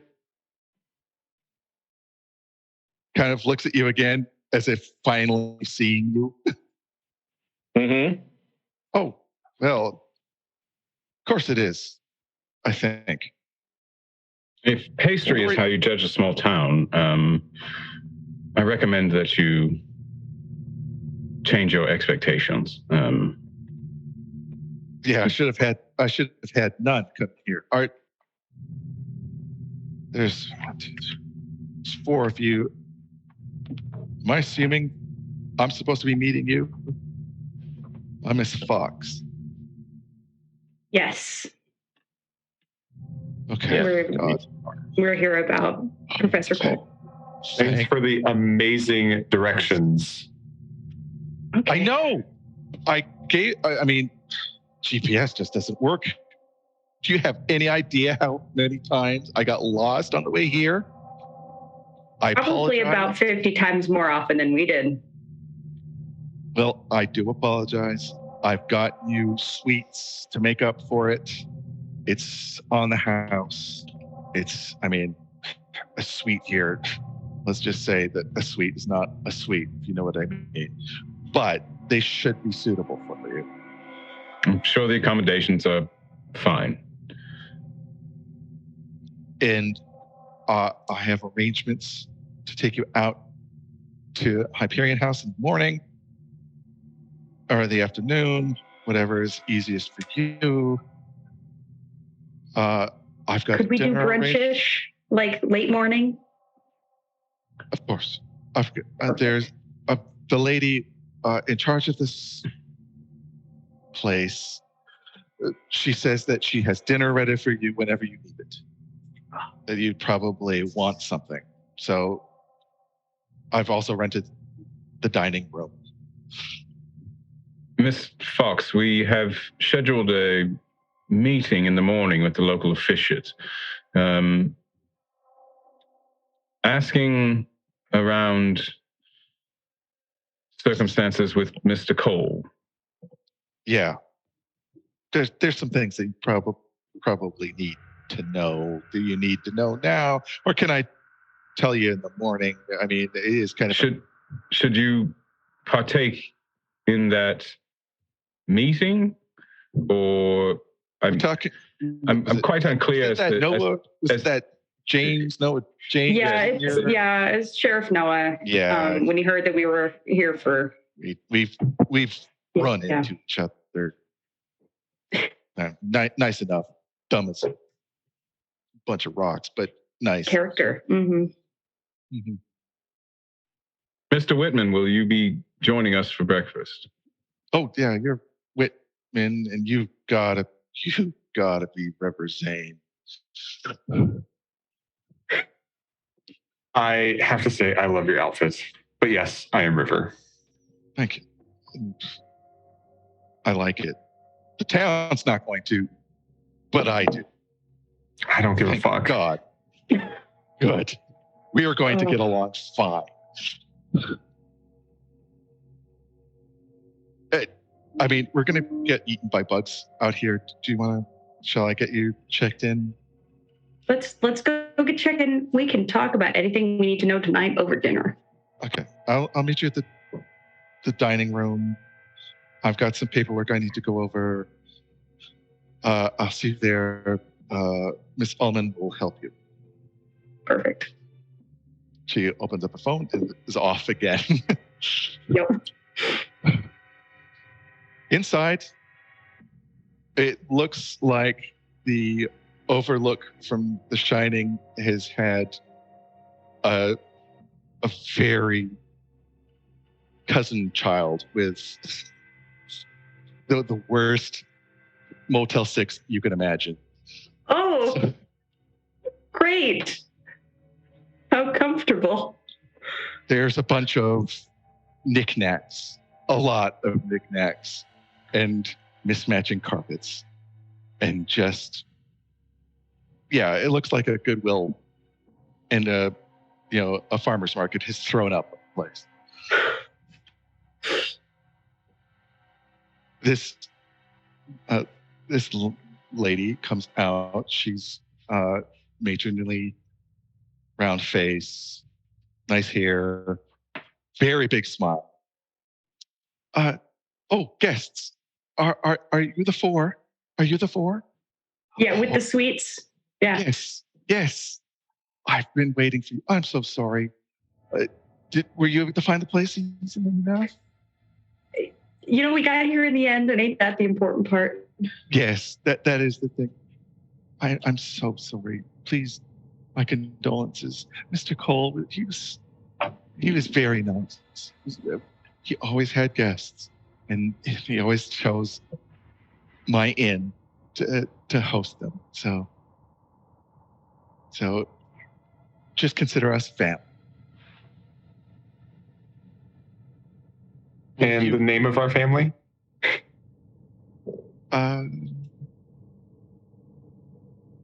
You're making a joke, aren't you? Yeah. Okay. Just asking your name. Sorry. I'm Miss Almond, but you can call me Sharon. And she brings out her old book. And if you can just sign in, and I'll get your keys. And I've got you all in suites overlooking the pool. It's very clean. There's a drink machine and an ice machine. So whenever you need it, 24 hours a day. And I have no life. Well, this is my life. So if you need me, wake me up. You have a room that we would wake you up, or? Yes, I live here. And she points behind the desk. Okay. It's been in the family for a while. So yes. Okay. It's kind of a tradition. Yeah, it's very which is why it's old-fashioned. I love it. Yes, it's a lot. I understand, but it's home. Mm-hmm. So she pushes the book towards you. To the room, then. Yep. Sign in. You get your big old keys with the. And I'm feeling a bit peckish. Dinner will be where exactly? It will be in the green room. I can bring it to you right away. No shower? No rush. We had intended to eat together, I believe. It's just sandwiches, nothing. But I can make something hot, or do you like salads? Honestly, a sandwich sounds great. I can also call the local diner if you need it. Sandwich is good. Yeah. Sandwiches. Okay, I've kept you long enough. You go. Okay. I'll see you. We'll be around, I'm sure. As we're walking to the room, Ada will ask River, "Did you bring a swimsuit, or no? Do you get swimming with her?" I brought my suit. I always travel with it. Yeah. What time of year is it? Just in that weird area between the end of summer and the beginning of fall. So Some nights are cold, some nights are warm. I have something that'll work. I'm sure I can find you. I'm sure I packed an extra bikini for you if you need it. Perfect. The rooms themselves are actually quite hospitable. More than you would have expected. As Sharon went on, this is definitely a family establishment. And it's kind of got that family community warmth to it. So everything that you need is there, which is, it's just, you actually feel welcome for the first time. The green room itself, if you ever, are you going to be spending any time in your rooms, or are you going to head right down to the dining area? Straight down to that dining area for me. River takes stuff off. River takes time to hang up all their clothes neatly. And like in that very New York way that like where like friendly is like almost an insult. If somebody's friendly to them, it's just like even though it is comfortable, it feels uncomfortable to him. Yes. But like after getting everything hung up neatly, he'll go on down to dinner. Okay. Thomas and Garrett, same. Thomas also is very particular, and his suit bag as well as his suitcase would have unpacked completely, everything in its place, toothbrush, in the cup in the bathroom, suits hung, figuring out where the ironing board is, you know what I mean? Yeah. Making sure that there's enough soap, enough toilet paper, counting the towels. If the bed was not straight enough, he would have taken the time to straighten the bed. Perfect. When you find the ironing board easily enough, because the shackles are hanging from it.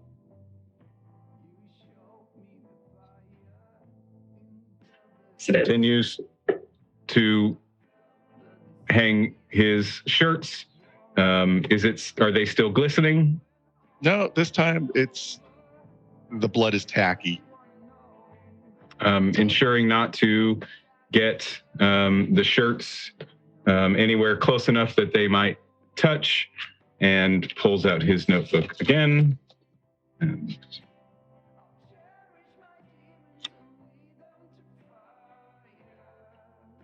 The words help. Garrett finishes up and goes down to the green room. Anything special for Garrett? In perfect asynchronicity, Garrett opens his door and underhand lobs the 20-year-old backpack, which is the only thing he brought with him, onto the bed. The only thing he does is check the nightstand for the classic Gideon Bible. That one is different. Yeah, I thought so. The symbols on the Bible are different. It's written like an old English. You would think probably 17th century. It just says Bible. But the passages are a little odd. They just don't really line up with the Gideon. Yeah. He flips to Revelations and looks for what he thinks he's going to find there. Garrett kind of does a little bit of a gasp, because just before what would normally be Revelations, there is an actual image, like one of those old wood prints of a tree.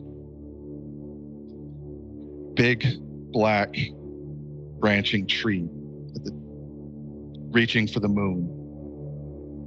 But beneath its roots, extending into the ground, you can kind of see figures just basically crouched in pain. Yeah, that sounds about right. And some of them are shackled. Yeah. He just kind of stares at it for a minute and then kind of like half hums, half sings what sounds like kind of an old-timey revival hymn. At least that's kind of the way the tone sounds. But he takes that book and he closes it and he picks up the bed he's not sleeping in and he throws it underneath the mattress and drops it. Perfect. He's going to look at that through his notoscope. Okay. Perfect. Let's skip forward to the green room. The green room, oddly enough, is orange. Of course, no idea why. What other color could it possibly be? Yeah. Certainly not green. No. The table is green, so maybe that's it. Oh, yeah, that's it. That's got to be. It's got to be it. This really weird old green leather that you would probably find in your grandmother's basement covered in dust somewhere, just pushed aside. A green leather table. Well, not going to think about that one too much. Yeah. Like peridot kind of green. Yeah, those little. I'm imagining like olive, like bright really, olive green, really like weird, too yellow. Yeah, those really weird wood screws that are supposed to be fashionable, but they're definitely not. So maybe like you've got the chairs are comfortable enough. There's a serving set. Some weird paintings, not so much dogs playing pool as dogs in a graveyard. Oh, how charming. Yeah. But general aesthetic here seems to be garage sale in the Midwest, circa 1989. You're not there long before Sharon comes in, pushing her little tray of sandwiches and coffee and orange juice and water. Just help yourselves. And she starts distributing the plates. I went ahead and I got some pastries and some pie. So please just enjoy yourselves. The diner has, it is to die for. So just indulge and be welcome. Consider yourself part of the community. Thank you, Sharon. Like I said, I'll be outside. I think that Fox woman is around somewhere. I'll find her for you because I think she knows to find us here. Okay. She'll wind up here eventually, I'm sure. I'm sure. And thank you for being so delightful. She kind of takes one to know one. She blushes, heads out. River pulls out a flask. She did say indulge. Said to indulge, please. Ada. No, I'd say please share. Please, Pours a glass of orange juice and adds some tequila to theirs. Passes it along. Feel free, gentlemen, if you want to have some. Cheers. Garrett doesn't seem. Garrett does not give the teetotaler glare. He just does the not right now pass, where it's clear that he will at some point absolutely consume alcohol, just not in this moment. That's fair. He says, "You got to let her spoil you at least once, or else she's never going to leave you alone. Let her go out of her way once, and she'll get it out of her system. Otherwise, she'll climb up one side of you and down the other till she finds out what she can do." All right. Exactly why we are sitting here at the moment. You mean No. I mean, you got to give her a task. I mean, you got to let her go across town for something. One of those my favorite breakfast is eggs Benedict, and just let her put the dumbass effort into it so she can do it. All right. Good advice. Thank you. Do you think those were feather pillows? My pillows are definitely not feather. Well, there we have it then. I think I've decided that I've developed a need for a feather down pillow tonight. It's just so weird having that niceness around. I'm not even used to looking people in the eyes. Well, perhaps you should keep your chin up.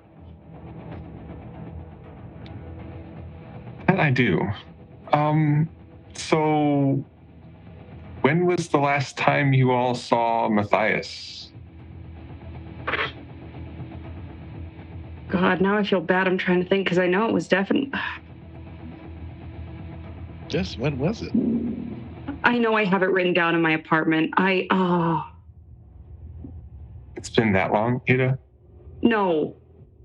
I have memory problems. Be nice to me.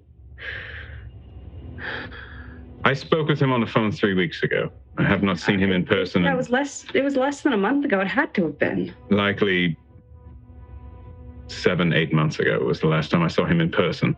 But he seemed well at the time. And you? Maybe about a month ago, he took me over to the Paragon Club. But I hadn't really seen him after that. I really didn't even hear from him afterwards.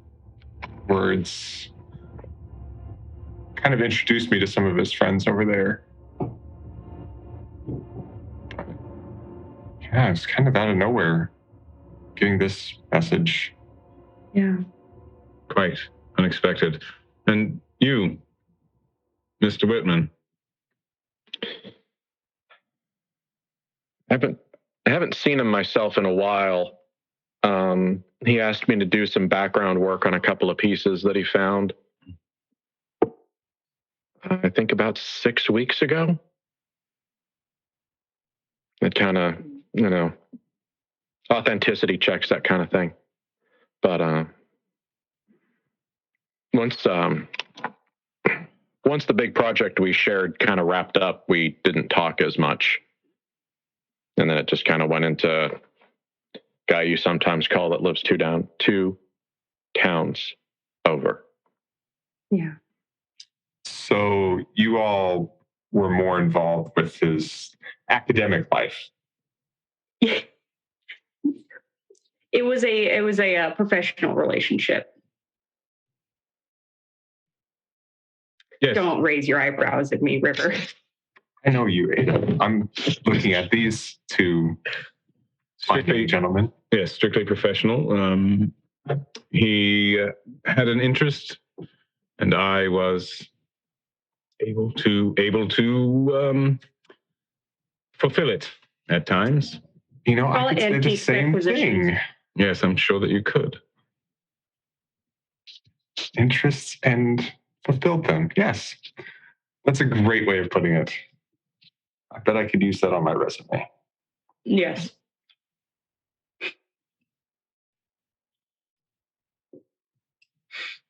We weren't fucking.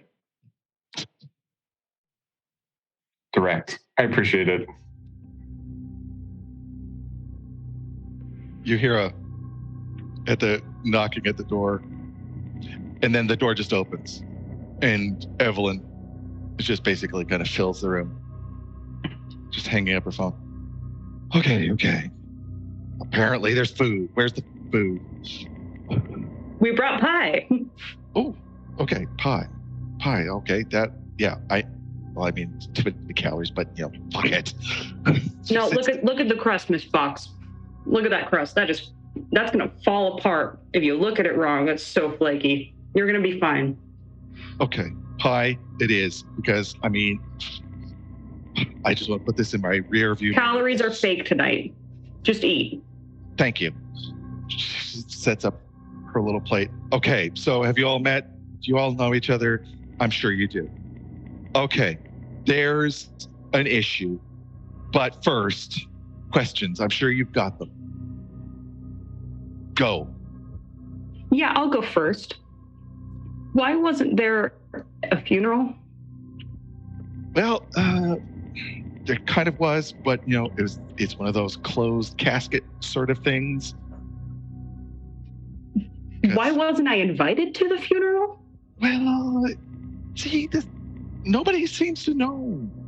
I think they were just a small town, really brutal murder, and I think they just kind of brush it under the carpet.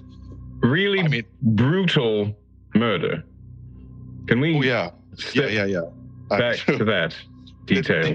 That's some hillbilly shit. I'm talking where, apparently somebody went at him with either a claw hammer or something. One of them wood choppers hatchet. That's it. Full on Lizzie Borden. Yeah. So he was found in the woods, most of them, and they had to basically have the funeral really quick. Guess there was a coroner's report. Not that there's really much to take a look at. And so, yeah, open case. They think it was probably some meth heads who just walked into the wrong camp. You know that burning bad shit.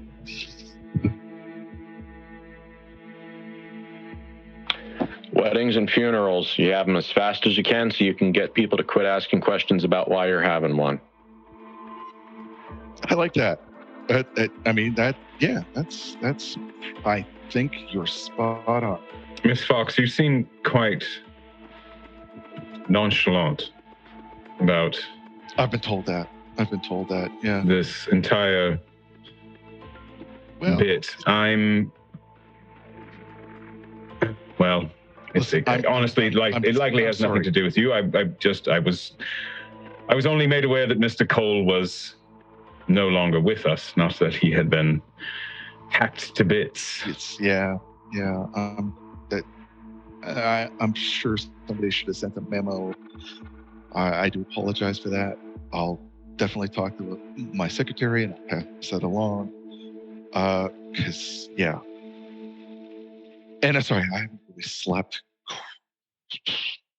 I guess, for days. I don't know. Have you been here? You've probably been here long enough. Yeah. This place, I don't like it.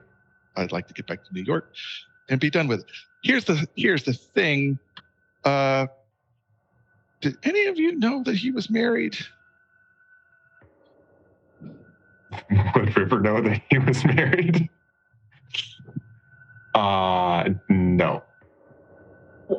He didn't even wear a ring. He was married.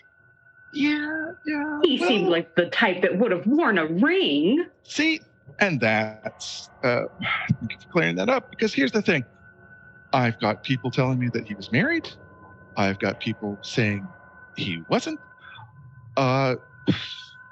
So that's kind of holding up the will reading tomorrow. Oh. Because there might be contestation.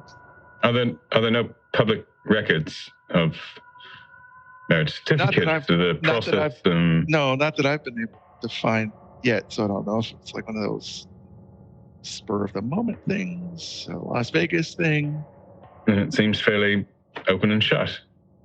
So, yeah, but everybody keeps on telling me, there's a Mrs. Cole out there somewhere.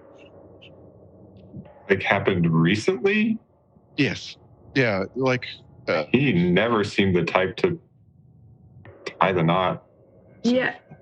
With anybody. But as soon as we clear that up, we can get you your money.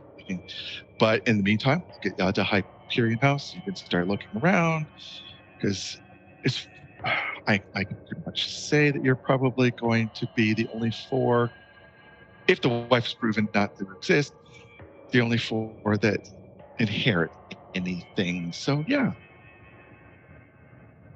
You said money? How much? Well, everything. If the estate is probably somewhere in the neighborhood of about $6 million if we break up all the pieces.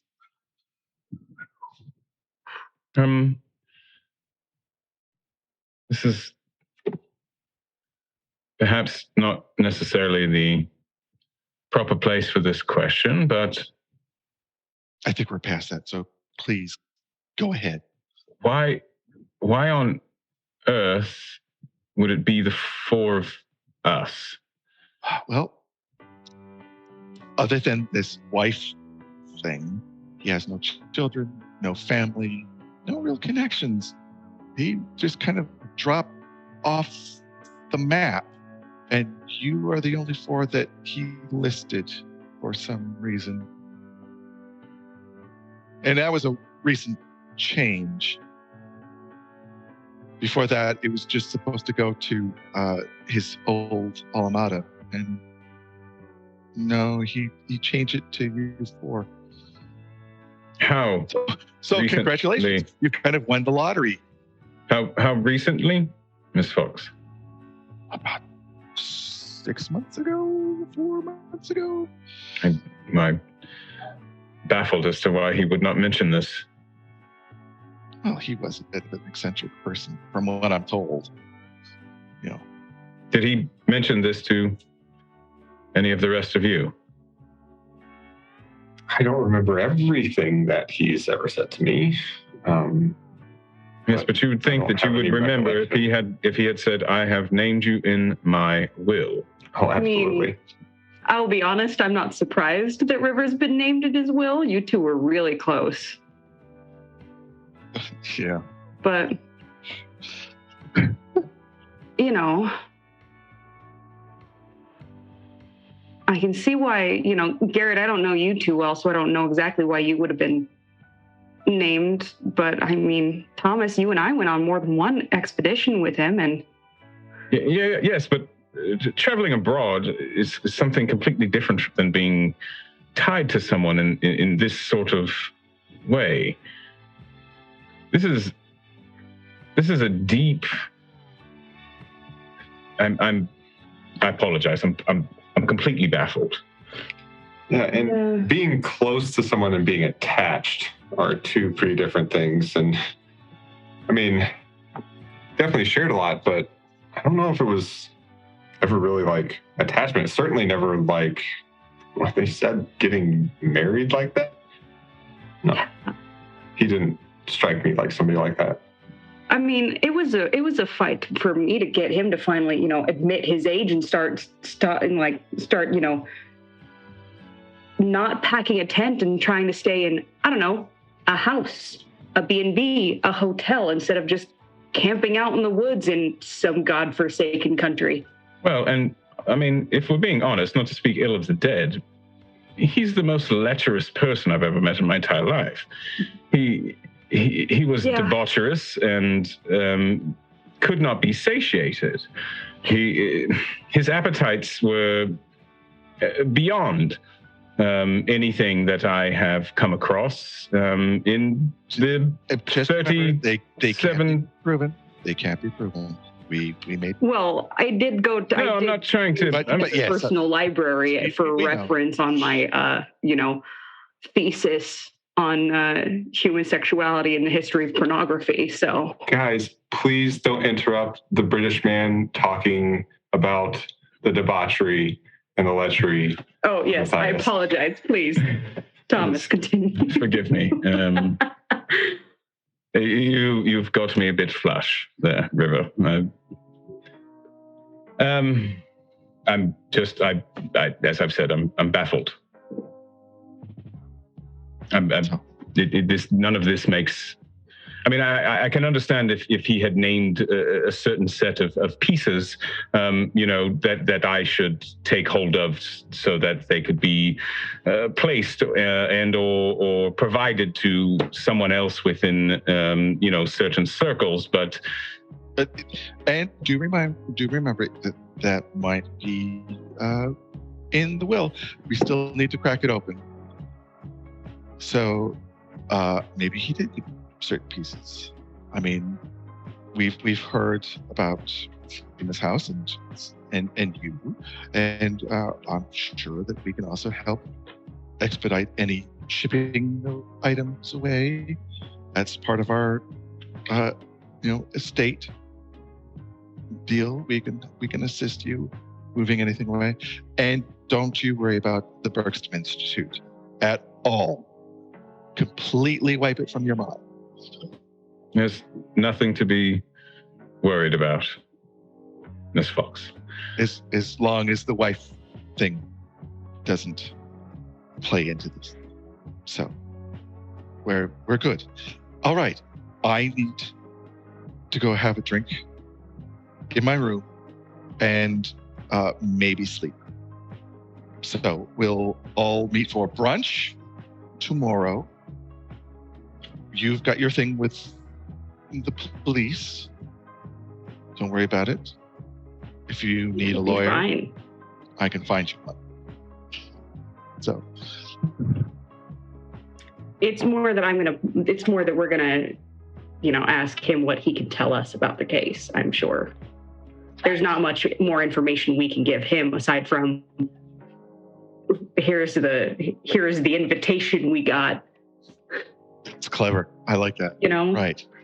And maybe ask him about the wife. That would be great. That would be helpful. All right. I love you all. We'll see you soon. Ta. You too. And she kind of scurries out. Have you all noticed? Have you all noticed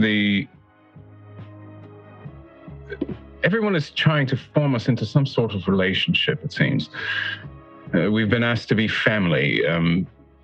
This Miss Fox has just proclaimed that. Am I the only one that's picking up on that? I was going to chalk up at least Miss Fox's "I love you all" as just a general "I love you, bitch" kind of sentiment. People seem real lonely out here. I don't know about Miss Fox. She has the energy of a squirrel on coke. Mr. Whitman, can you speak? This is it's not necessarily your home turf.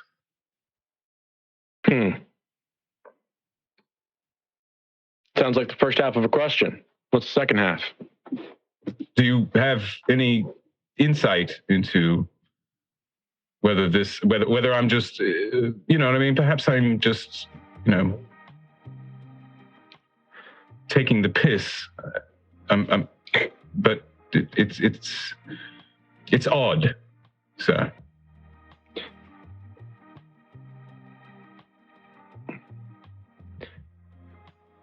First thing you got to understand is that most of these families can trace blood in this land back 200-300 years. If you don't have at least a century's worth of bones in the ground, you're new money. And pretty much everything here is based off of who married who and who spurned who and who owes who money and who did this and who did that and who lost a job when this family closed the paper mill. And people don't think about things that happen here like they happen to individuals.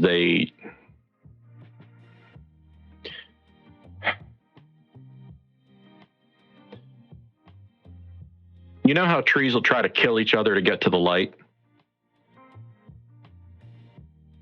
I mean, it depends on the species, but yes. It's a very morose way to look at it, Mr. Whitman. Well, I mean, it is true. Some tree species will absolutely compete for others of the same species and others around and choke all the other roots. Well, yes, but it's not a competition. There's no, there's no sentience to those trees. It's not as if they're, competing directly, out of malice. And ground shyness is a thing that happens.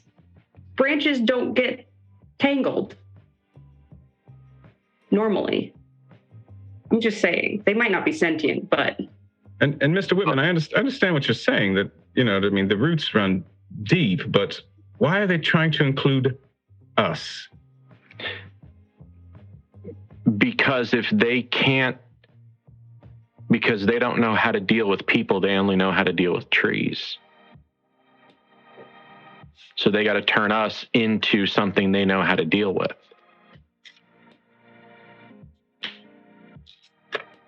It's a metaphor, Thomas. I don't think they want to turn us literally into trees. Shit, I hope not. I mean, I could be wrong. Listen, as long as it's not caimans. Well, No, actually, Ada, I was about to say, and ironically enough, Oh, no. you've just reached the bottom of your plate. You've kind of cleared the food. And you kind of recognize the old Mayan, interlacing around the plate. And now that the food is moved away, there's this kind of a lovely mosaic of a mountain that is collapsed on top of a caiman. She like glances down and shoves the plate away and just. You okay, Ada? Ada, Look at the fucking plate, Thomas. Yeah, it looks. accept the plate. Yeah, it looks like, as I said, fine kind of design with a mountain crushing a caiman beneath it.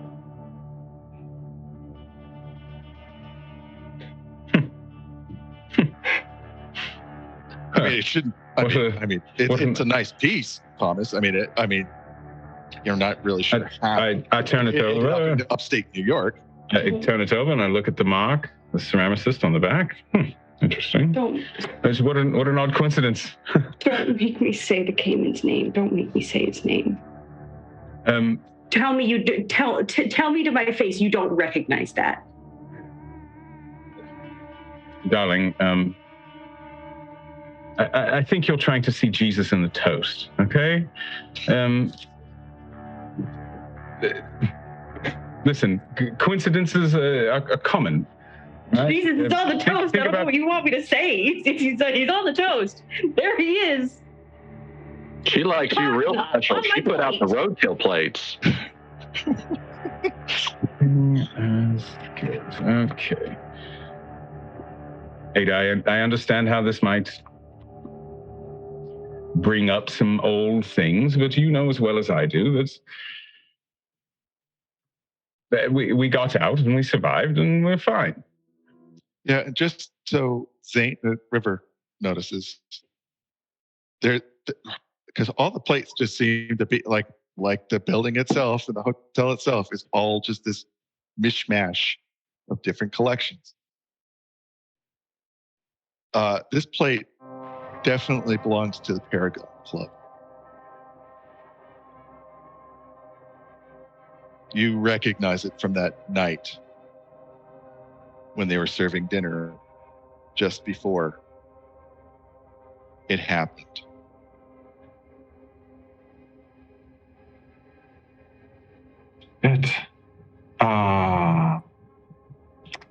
Ada, what?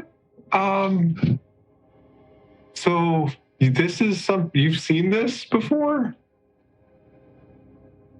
Zapakna, the caiman, is a Mayan mountain god. I'm too sober to tell you about what happened in Honduras when I was there with Thomas and the professor, however. Darling, what happened in Honduras was nothing more than... I'm sorry, I don't mean to interrupt. We don't know that. What we did see is a whole fuck-ass huge pond full of caimans all growling at us at once. Beyond that, all I know is that I ran with you and the professor. I don't know how many miles, and I was barefoot. And I have the scars on my feet to prove it. Zapakna was a caiman, mountain god, that in the Popol Vuh, they talk about, I think it's the Popol Vuh, they talk about some hero twins that killed him by giving him, I think it was some tasty meal. And then they chopped down like a tree, one of his own mountains, and it toppled on top of him and crushed him. I don't like caimans. Okay. I mean, I guess we're all sharing. Themselves, I've never seen them before, but I have. It was. I mean, we all know Matthias was into some crazy shit, right? Yes. Oh, yes. God. Yeah. We've all seen some crazy shit when we were with Matthias. Yeah. Okay. Yes. These plates are definitely. I mean, maybe he just brought them here, but these were definitely. Actually, the last time I saw him was the dinner was served on these. The rest of the night's a little fuzzy, but there was definitely some crazy shit that night. But not. There weren't any caimans there though. So whatever you saw there, I don't think is related to here. There's not going to be caimans coming out of the toilets, Ada. There better fucking not be.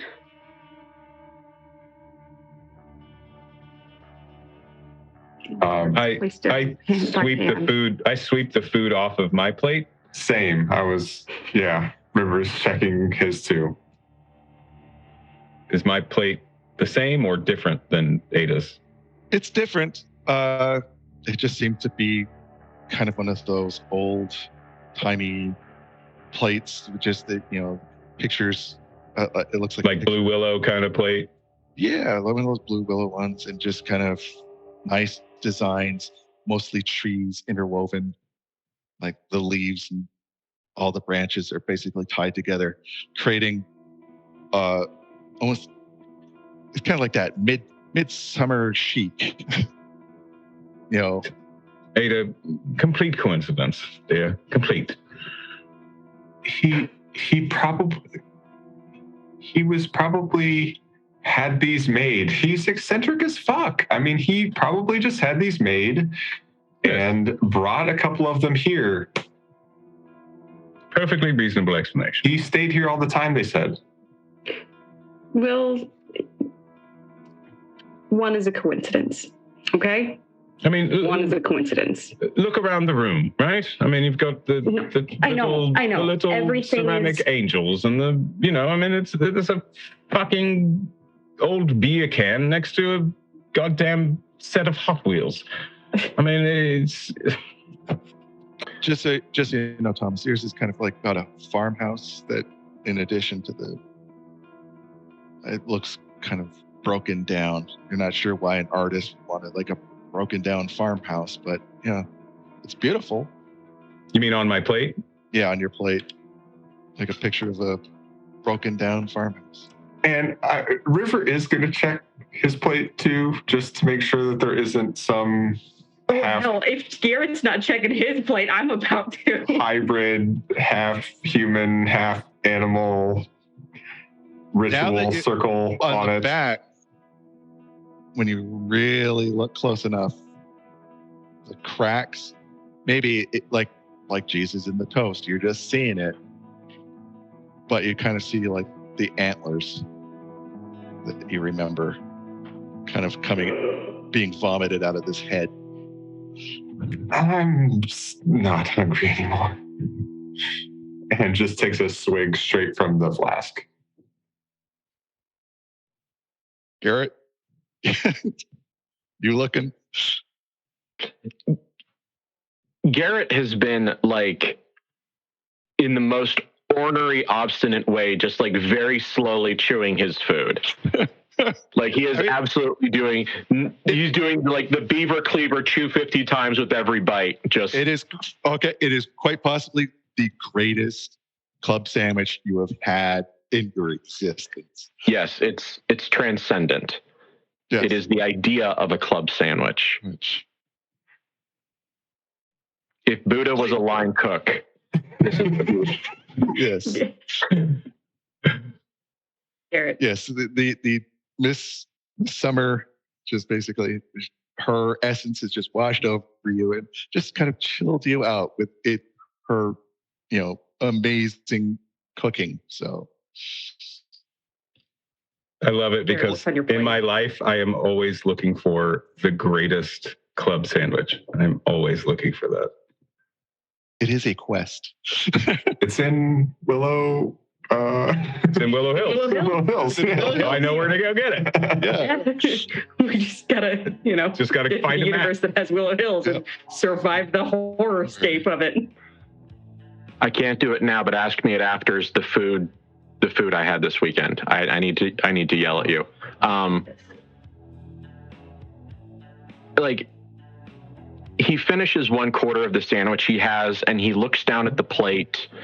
And he looks at the other three and he just gives that look of like, yeah, I know.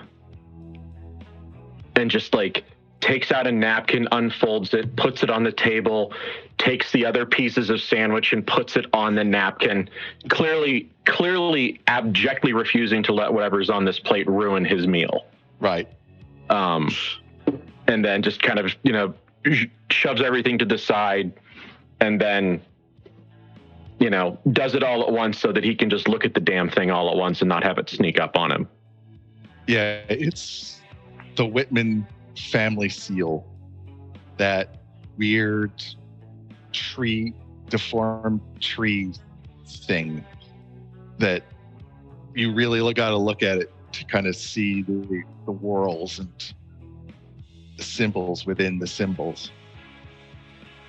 You would, and anybody else would just basically kind of just see an abstract, but you've seen it enough and you've seen it etched into family members. So welcome home. See, Ada, he looks calm. His means absolutely nothing. Listen, pareidolia exists for a reason.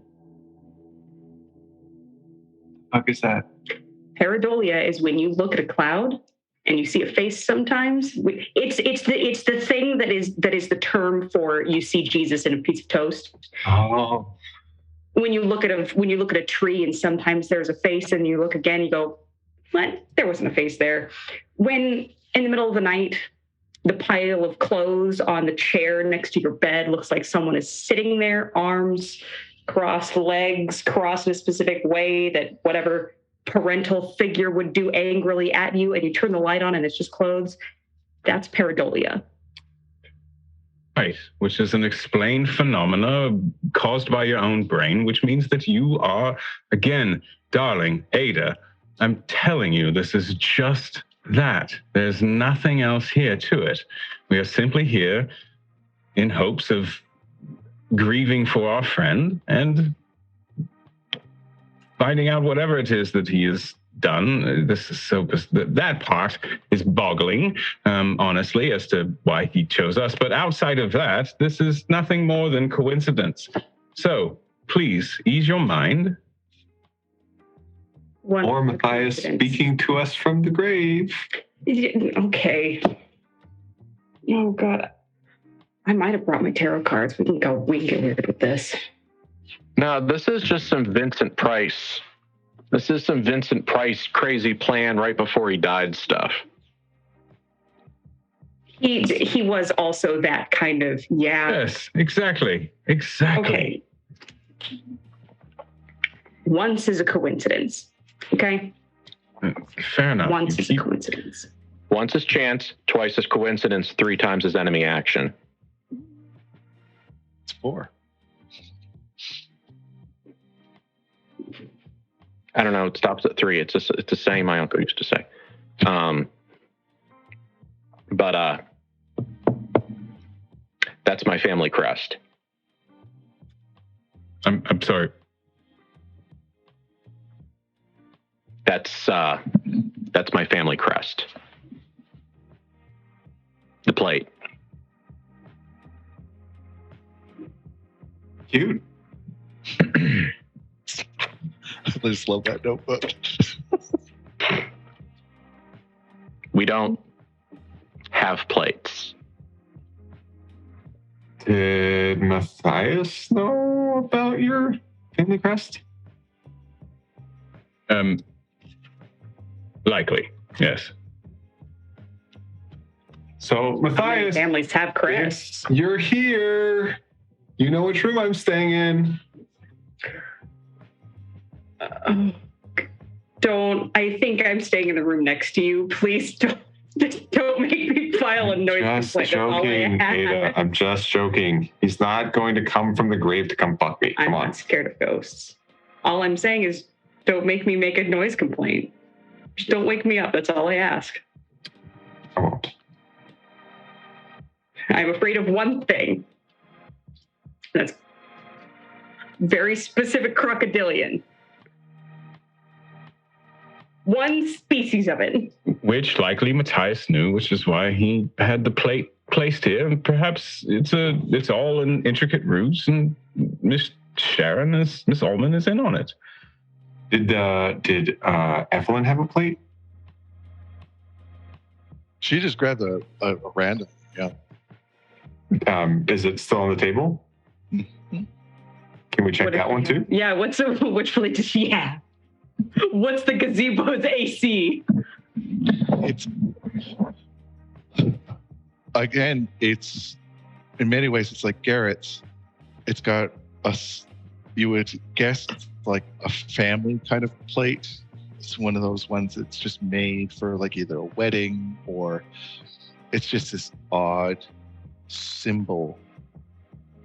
But when you're looking at it, it almost hurts to look at it. There's just something about the angles that it's been painted. You can't really tell where the lacquer or the actual glaze is. It just keeps on shifting. Oh, Must be some kind of like optical illusion. I can't keep Too looking. much tequila. Yeah. Not enough tequila. Forgive me, I have spent the last 14 and a half hours traveling. I am exhausted. And I'm going to head up to my room, have a quick shower, go to bed. I will, if you so choose, to meet me in the morning for breakfast with this Noah sheriff person. I shall see you all then. Otherwise, I wish you a fond adieu. I'm suspecting everybody else is going to be heading to bed. Yes, absolutely. All right. Then, since we're coming to a close, as the four of you head to your separate rooms, imagine the camera pulling out from the Vista Inn. Pulls out over the town. This idyllic, perfect town where a community that has just grown up and has never really changed over 100 years. And it pulls out more towards the woods, far, far older, infinitely old. And there in the trees, imagine a figure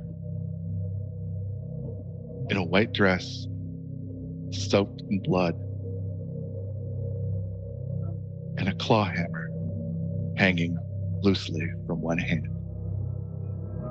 And it smiles because it knows they have come. Thank you again. We appreciate you spending your time with us, and we will see you in 2 weeks. Be well. Take care of yourselves.